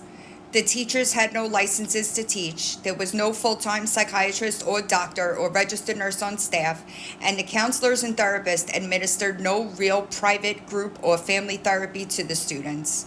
Children who came to the school on meds were taken off, or meds were changed without parents knowing, and then they were not properly monitored. Kids with ADHD were not acknowledged to have a real learning disability and had extra work forced upon them and were called stupid and slow and given sanctions and group humiliation for achieving poor grades. My daughter prepared for and went through a religious confirmation ceremony, and certainly her relatives proudly attended, but she has since abandoned organized religion. My daughter admits today that the only good thing that she got from FFS was some good friendships. I knew that the letters sent out and the incoming mail to students was heavily censored, and the 5-minute weekly phone calls were closely supervised. I did not know, and might have removed my daughter from the FFS had I known, that the students were strip searched after outings with parents. They were allowed no privacy in the showers or bathroom, and the table topics were abusive exercises in public humiliation and ridicule. Parents were told that the FFS program was peer-directed, but we didn't realize the peers were robotically acting under staff's instruction, even assisting in restraining students or performing a suicide watch. Students couldn't trust one another because they never knew when someone was going to rat them out or be manipulating them in order to further their own status in their own program. This reminds me of the role of the Jewish administration or the armed guards in Nazi concentration camps. The determination of a proper punishment to be carried out, and at times the armed guards got a little carried away with their power and were unnecessarily cruel, just like those FFS staff who were clearly abusive. Shamefully, the town people of Hancock and the police acted in collusion, convinced that the FFS students were all derelicts and delinquents who deserved to be hunted down like dogs, be returned to the school, and then punished. I had heard that the owners of the nearby French Woods Golf Club were working with FFS school as well to track down and return the runaways. But the runaways were just terrified children who were invariably treated like criminals, unsure of when they would be released from bondage. After the 18-month minimal enrollment landmark had arrived, or else the student turned 18 and was chomping at the bit to walk, the staff convinced the parents that the kids needed more time to work the program and were far from cured. If we voluntarily withdrew our children, they would immediately revert back to being liars, whores, manipulators, addicts, or criminals. Wasn't it enough that our children were constantly being labeled by staff as whores, sluts, stupid, lazy perverts, alcoholics, addicts, etc., and told they'd never make it in the real world? I myself was told at graduation that my daughter hadn't sufficiently worked her program, even though glowing references for college had been provided for her. I never knew that all the girls were publicly humiliated from the get-go and told they were prostitutes, non-virgins, liars, whores, addicts, masturbators, exploiters, fat, disgusting, or overly flirtatious, and that the boys experienced the same verbal attacks and worse. Parents were told that the FFS didn't break our children's spirits, but built them up. Even the 12 and 12 group supported this declaration. But clearly, our troubled kids' self-esteem, self-image, and spirits were damaged, if not destroyed, by the end of their FFS education. The ones who survived relatively unscathed were those whose self-esteem and family life were the most stable to begin with. The school flagrantly lied to parents about having an 80% success rate among alumni, whatever that meant. The actual statistics are nowhere near the percentage among students who left the school over 5 years ago. What most of us witnessed was new graduates or those who left early, having babies right away, resuming past addictions, getting married right away without stable lives and a plan for their future, and many who were in need of extensive and long-term psychotherapy and meds. They all displayed the effects of institutionalization and deprivation. Social anxiety was common. There existed no program at the FFS to help transition soon-to-be graduates into the real world or prepare them for college life. Some alumni seem to remain in the comfort zone of strict regimentation and have enlisted in the Army. Some retained long-term physical effects as a result of not being treated properly and promptly by medical professional after illnesses or accidents at the FFS. My daughter suffered anxiety and emotional distress during her 3.5 years at and following the FFS, but the grace of God is functioning well in her life at this time.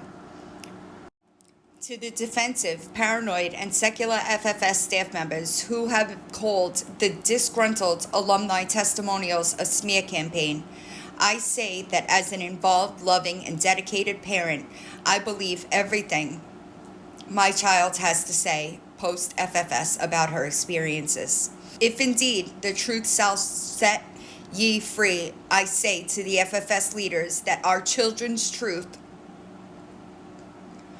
must be acknowledged and believed verbatim. Our children must not be vilified or persecuted as stool pigeons. They must be believed, supported, and offered unconditional compassion and love. So what I do want to say is the Family Foundation School certainly boasted about their success rate. Their success rate was a lot higher, like when I was coming in, than it was later on. But that was because the student body would grow. When I was there was like 90 of us. It wasn't as big as it was in the early 2000s, but that success rate would get smaller because the population was growing larger, right?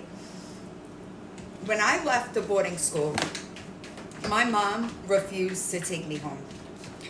She begged for me to go back for months, probably about a year, if I'm being honest. And you gotta remember, at the time, I was 3 months from a high school diploma. And I know that it brings up Regents diplomas.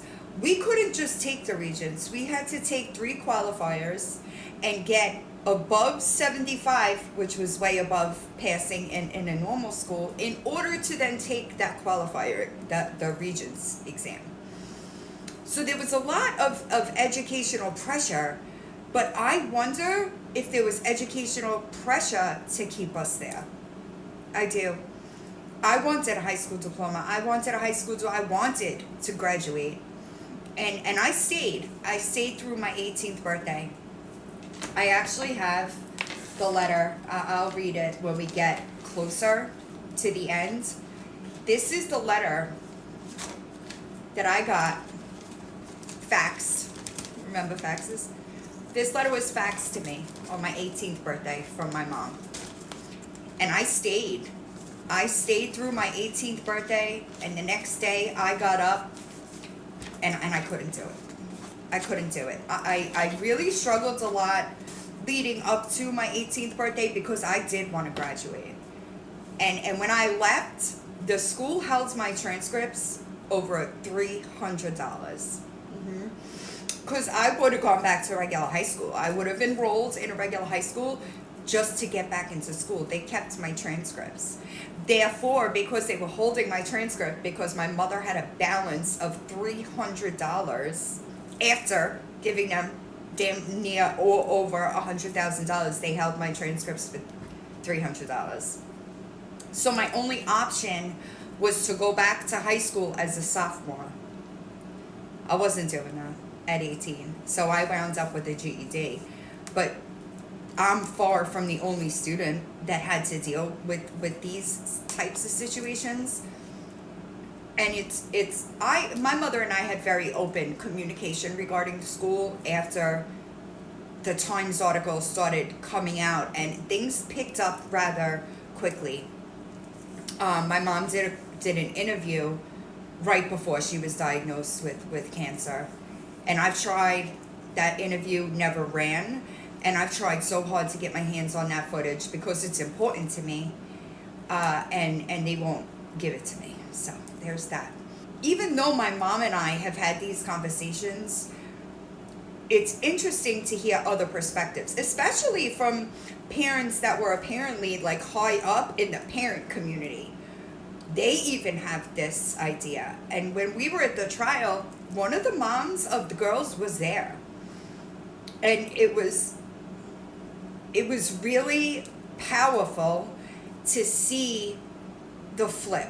The parents that do and have apologized for sending us there, they're mad too. They're mad because this place exploited their desire to save their child's life and stole from them.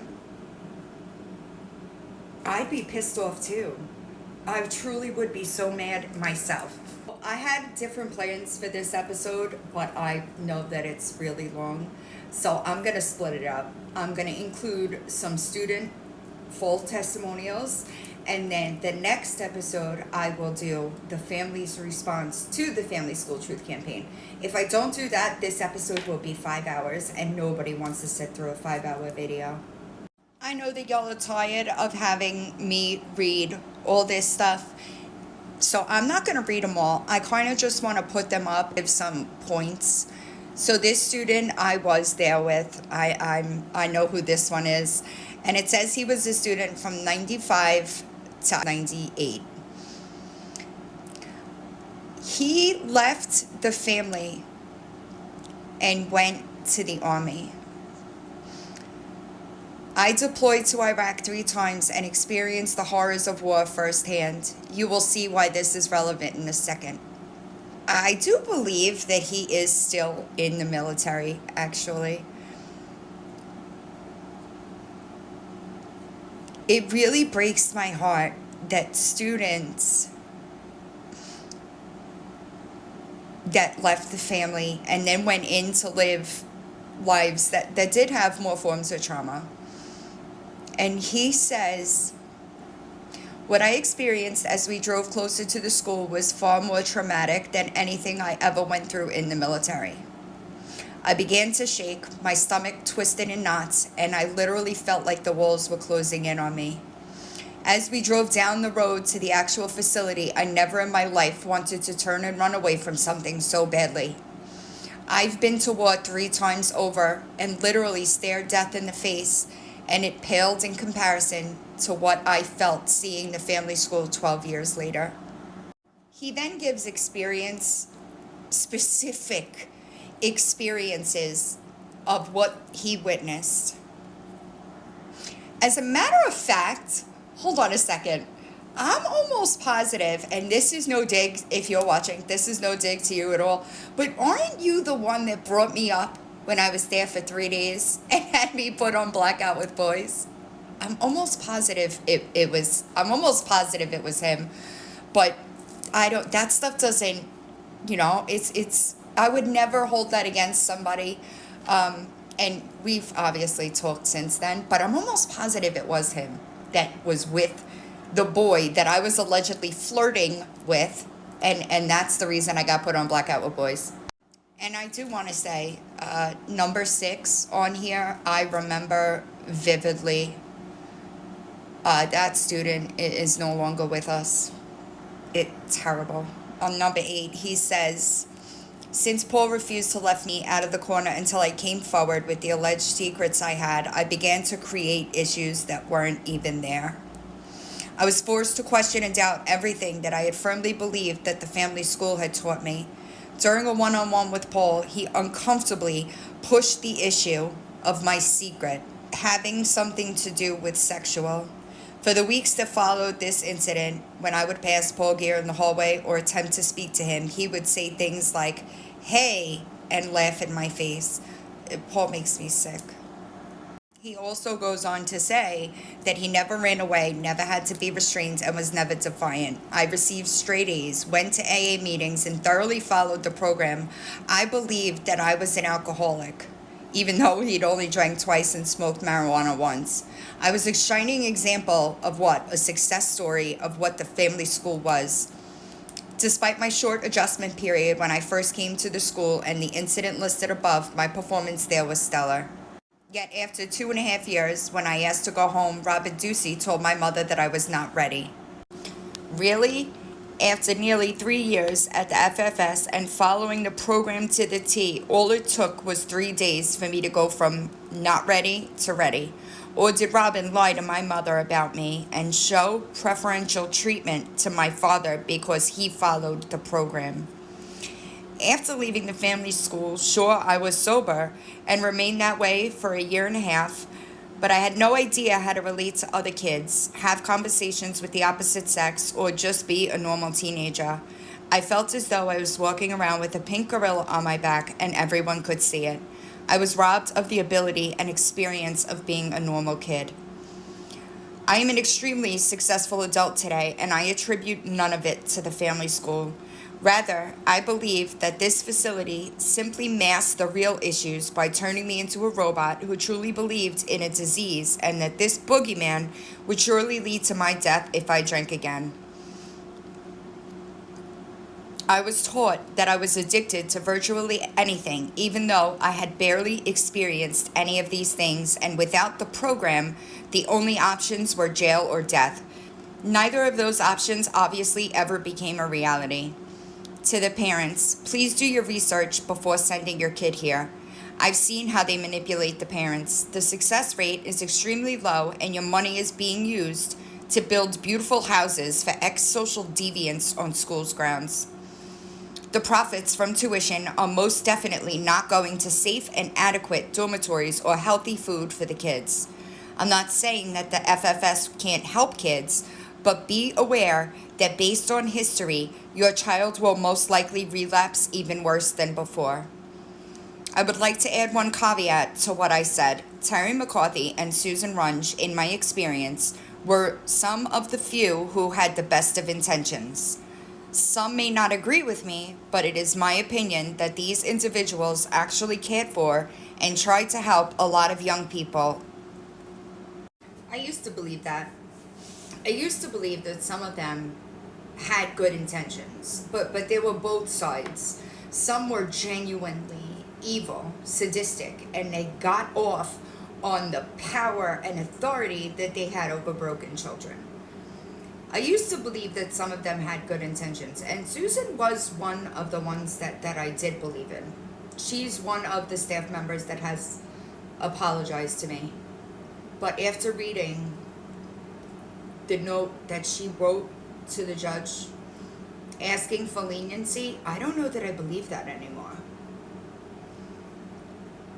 I don't understand, because in my mind, at the trial, I spoke to Susan, and she was very upset and said she thought that they were doing the right thing, and she hasn't been able to sleep thinking about what these victims had to endure.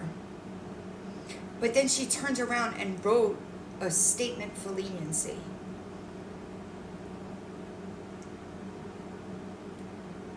When you know better, you do better, right? And even if Susan wasn't aware of the sexual abuse allegations, when she found out about those allegations and then Paul was convicted, there should have been some truth to that. And there shouldn't have been any leniency requested. I don't know about y'all, but when I make a mistake, I try to make amends in any way that I can. But that's not what she did. Making amends would have been not writing that statement and letting him get the jail time that he deserved. In my world, that's how I view it. And I pretty much try to live by the principles of AA. So if you have 40 years clean and you're such a, big AA member, why was that okay? Cult, right? We keep coming back to it being a cult. And I think that it's crazy because you hear people use the word cult around here all the time on the internet, and they don't have any idea. They don't have any idea what it's really like to be in that type of mentality. If they did, they would never say that other things are like a cult. Next up is Scott. I was also there with Scott. I remember some of this that he talks about. He was always trying to run away.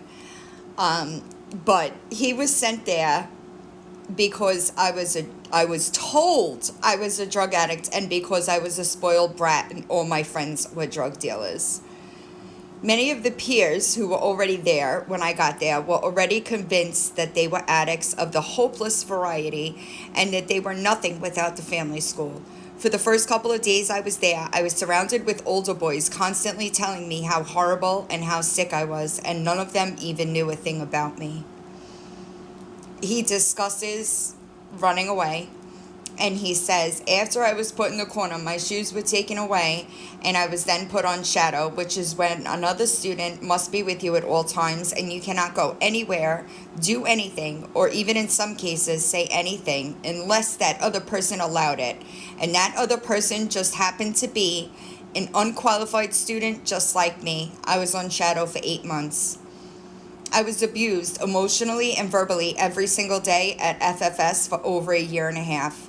When asked by staff if I felt like I had a problem, I said no, and I was told that I was a selfish liar and that I needed to not speak to anyone without telling them so. So he was placed on a sanction where before he could speak to anyone, I had to say, "Hi, my name's Scott and I'm a liar." Now that might sound kind of funny, but not when it is forced on a 16-year-old boy to not say a word for over a month, out of shame of saying that to people I barely knew. I was also placed on blackout.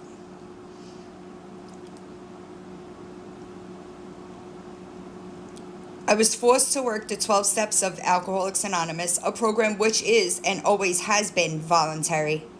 As a matter of fact, courts no longer even require people to attend their meetings because it is unconstitutional. I was forced to attend church services of religions I was not a part of on a weekly basis. We were chastised if we did not believe in God or that our faith was not strong enough. We were openly accused and abused for masturbating, often in front of girls at the school. People who had STDs and other ailments were exposed and often ridiculed for it, being called whores or worse. Our pasts, our friends, and even sometimes our families were vilified to our faces. Staff often would openly make fun of students, sometimes laughing right at them.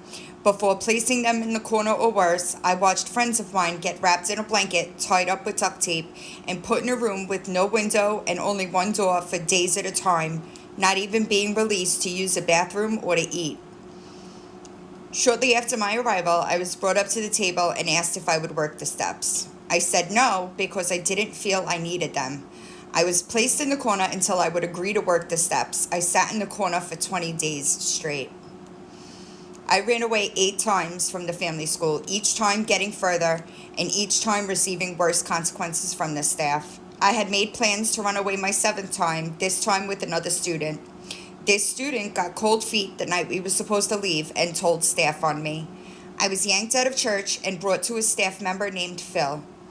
He confronted me calmly, but then I, seeing the other student who was supposed to have gone with standing there, called him a rat, and Phil lost it on me. He picked me up by the scruff of my neck, threw me against the Family 3 dining room, right through a door leading outside.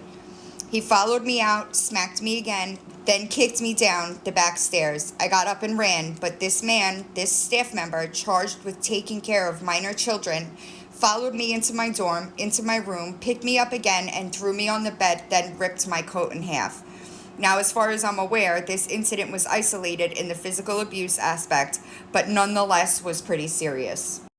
Tony Argyros, the original founder of the school, and at the time still the active owner, called me into his office the next morning. His only concern was that I not make waves about this little incident.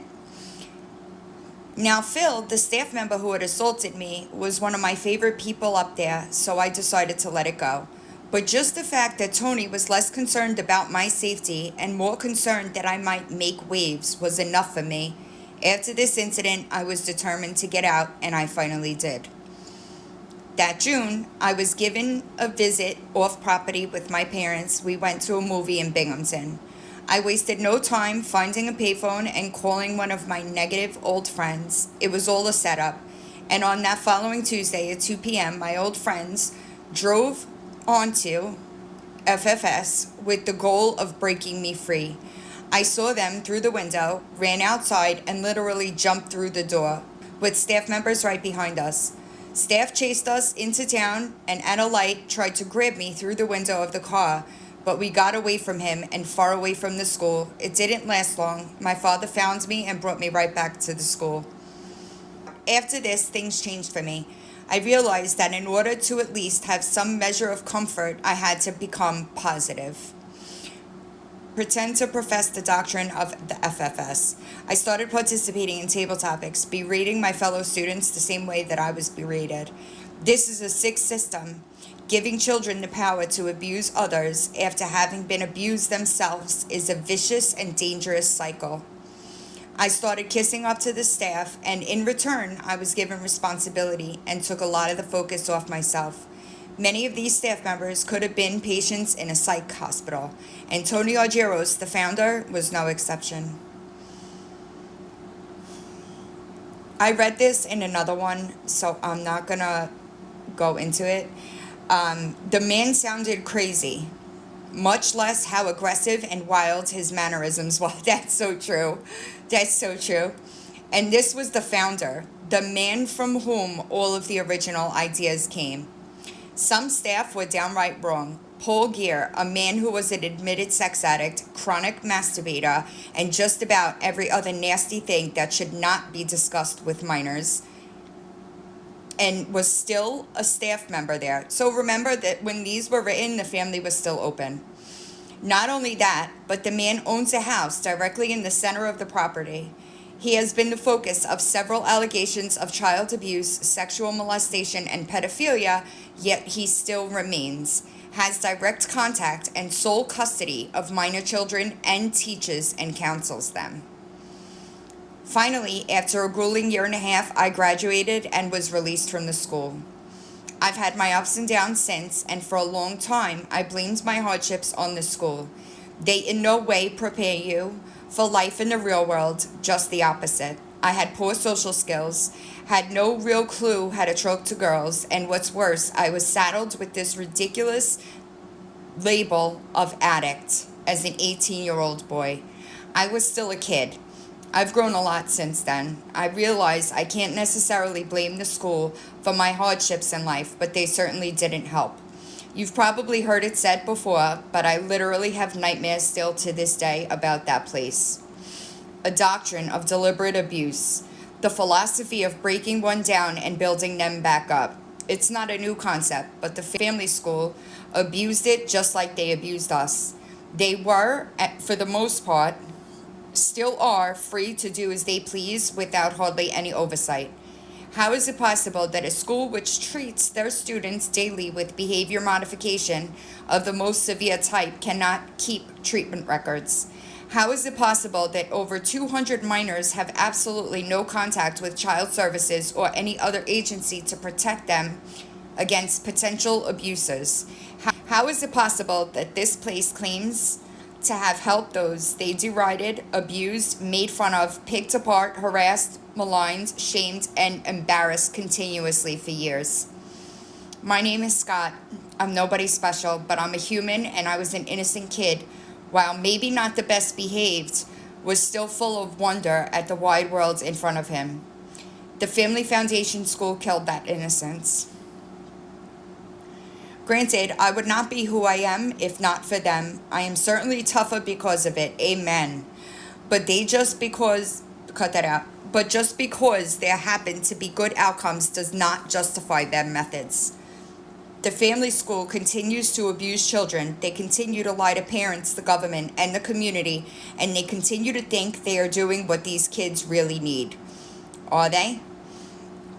So this is before we knew that there was such a high death rate. Just so I want to make that point clear, because we didn't start putting that together until a couple of years after these were written.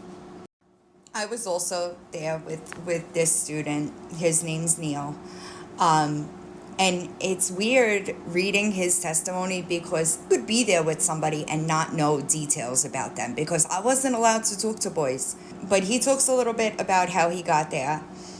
And he was really smart. I remember that about him. He always did really well in school.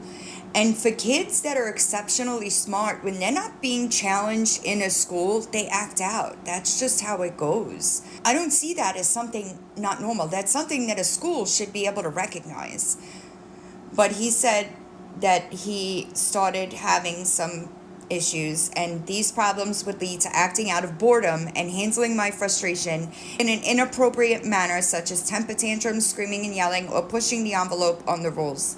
I would later find out that these things were symptoms of ADD. I never used drugs, alcohol, or had sex, nor abused any of those things.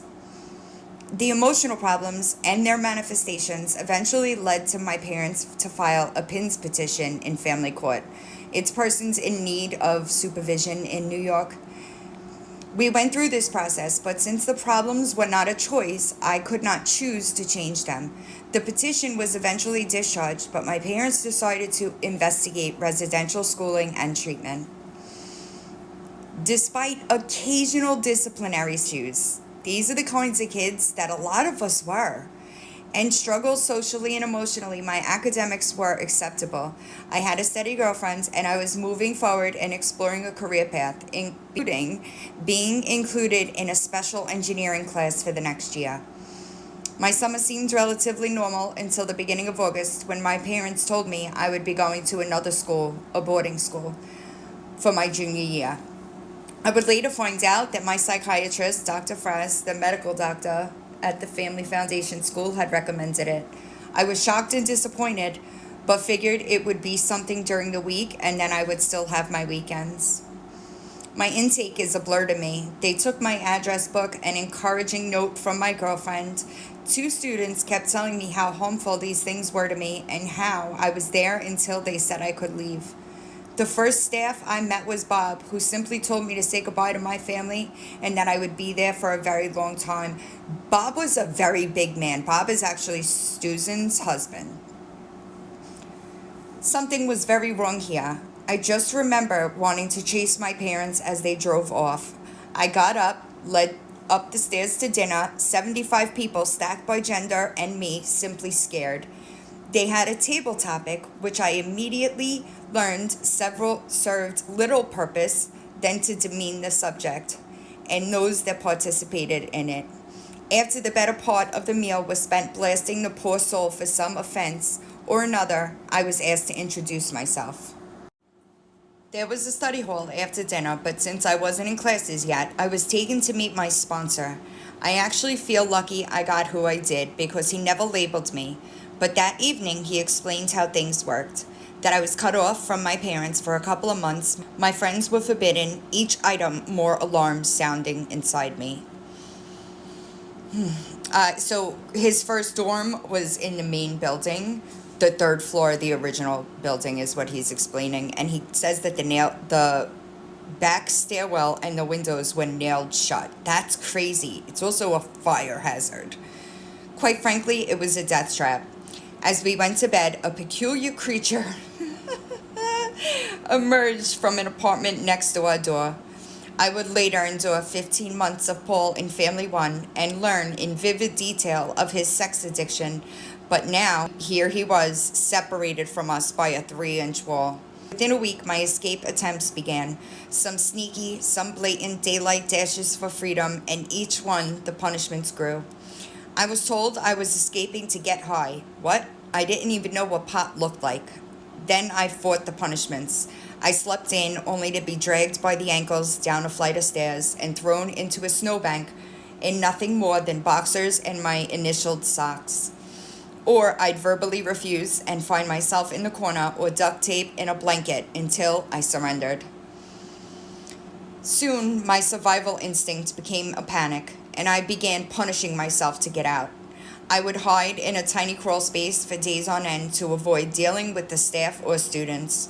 When they nailed that shut, I would act out to get put in isolation, which was in the library, and since I loved to read, it was heaven. They figured that out, so then I took to hiding in the barn, which was open and unfinished at the time. I spent days in the cold until they finally figured out that I had a reason not to leave. I was captured and brought up in front of the entire family, which had grown to almost 125 by this point, and blasted by Paul, Robin, and Tony. Presented with a letter from my parents saying that because of my behavior, they no longer wanted me and I was stuck here. I never even got to read all of it and actually was more told what it said. I wonder if there was ever a letter. I keep hearing that, and that makes me so fucking sad because I can't imagine being told that my parents don't want me and elaborated on. That's sad. They told me I was a sex addict, that I had done perverted things to my sister. Robin threw my tests and academic records on the floor and screamed, "Too bad you're a sociopath because you're a genius." They threw me on a labor sanction and out the door. I went to move rocks until I surrendered, but I ran again, was gone until dark when I realized hypothermia was setting in. I was ignored upon my return, except to be told to go to the corner. I was denied food or medical treatment for the frostbite on my feet. I was then restrained in a blanket for leaving the corner to get warm water myself. I was forced to walk up the hill to the chapel in the snow with plastic bags over the wet socks I had on before, and only got feeling back in my foot the next morning. I realized then that there was a strong possibility they would let me die if I didn't surrender, so I adapted slowly. I learned the lingo and I walked the line. I became a sex addict and arrogant instead of curious and smart. For the next year until I graduated, I admitted everything, my dishonesty uncovered by more lies, so I would be working the program. I torpedoed fellow classmates to reveal non-existent negative contracts, and slowly this mode of operation sank in as my way of life. I graduated after 2 years and worked weekends there for a while, but this life began to conflict with reality. I would strain myself to find what I did to cause everything. Attribute problems to a sex addiction that didn't exist, especially since I'd never even experienced the act and felt ashamed to even consider it. I felt unwanted, and I pushed people away to protect them from me in this disease. It has been 13 years since I graduated. In many ways, I've never left. I am still trying to piece my life together and be what I am supposed to be. He's actually doing really well now. I know that there's a little bit of a disconnect because these were written many years ago, but he's doing really well now. This person was there from January 98 until December of 99 and says that they've since moved on due to their profession. Do not want to further associate myself with this place. However, things went on there that need to be stated plainly and accurately, as no exaggeration is necessary. This person obviously says I had problems but was no pleasant child to be around. I experimented with drugs and generally acted with disregard toward authorities in school and elsewhere. My parents placed me there with the best of intentions because of the tight lips surrounding the school. There was no way that they could know what really went on there. At the family school, there is no such thing as an honest mistake that you learn from. If I didn't start the coffee on time, it was because I was lying or masturbating. Trust was non-existent because the consequences for expressing thoughts or fears were excessive and cruel. I could not even tell my parents what I thought because if someone overheard me or they relayed what I said to staff, then I would be punished severely. I was fortunate to catch on to the game quickly and avoid many of the problems that other students faced, but I was then expected to support these punishments and enforce the cruelty on other students who were not behaving. The real trick of the family school is getting the students to do the dirty work for them. I am not one to make outrageous parallels, but it brings to mind the behavior found in many concentration camps in the Second World War. The Nazi overseers would use inmates to enforce the standards, sometimes in a harsher manner than the guards themselves. It was very dog eat dog, to use a popular cliche. I can say that I was not able to trust a single person because even the slightest slip in my faith and adherence to the program might mean months or even years added to my stay. It truly was a culture of fear. They reference another student who had it rough. I have seen people rolled up in blankets, duct taped, and put in a closet.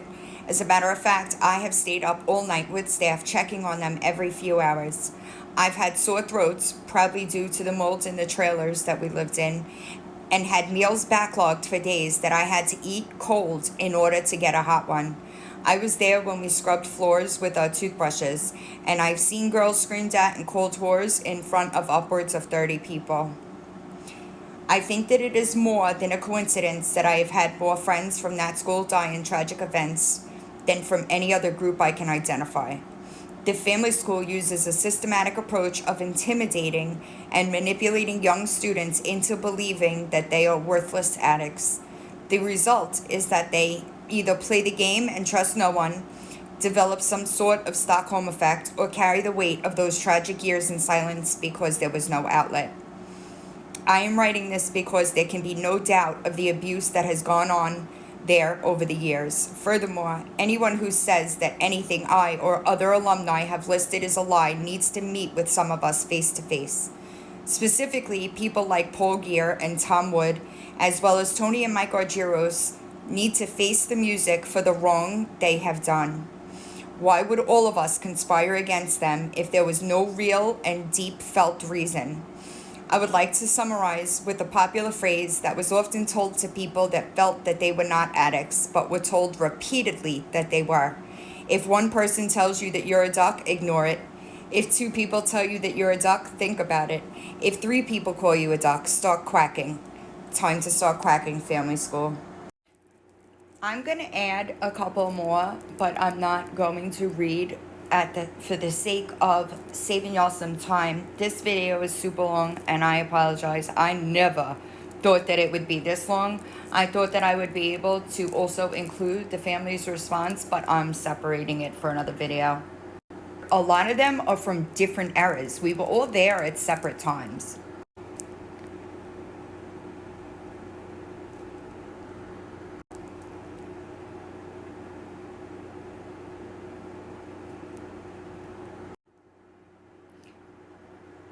Both male and female.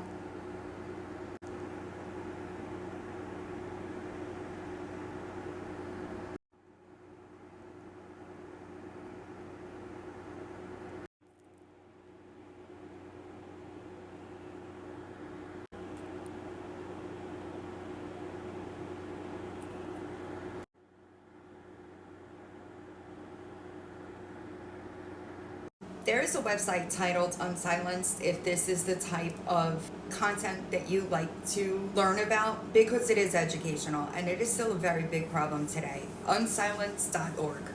And they are really good at showing the facts of the troubled teen industry. They have a lot of information about a lot of different programs, but I didn't want to leave y'all here for 6 hours. It's taken me a while to get this one done, and Lord, the editing. I originally wanted this video to also include the family school response to the Truth Campaign. I'm sure that you can imagine that it was not pleasant, but no accountability.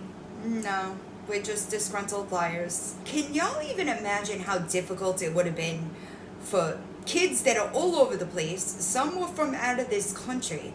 How could we all have very similar stories over a 25-year span? It was a coordinated attack. A smear campaign. No, a smear campaign is lies. I don't know if y'all know that, but a smear campaign is lies, and y'all know you did this shit. And now, a lot of other people know as well. That hold that you had, long gone. Long gone. Even if you had somewhat of a hold in Hancock, they now know that Paul is a fucking pedophile. So, I will see y'all soon. Thanks for watching.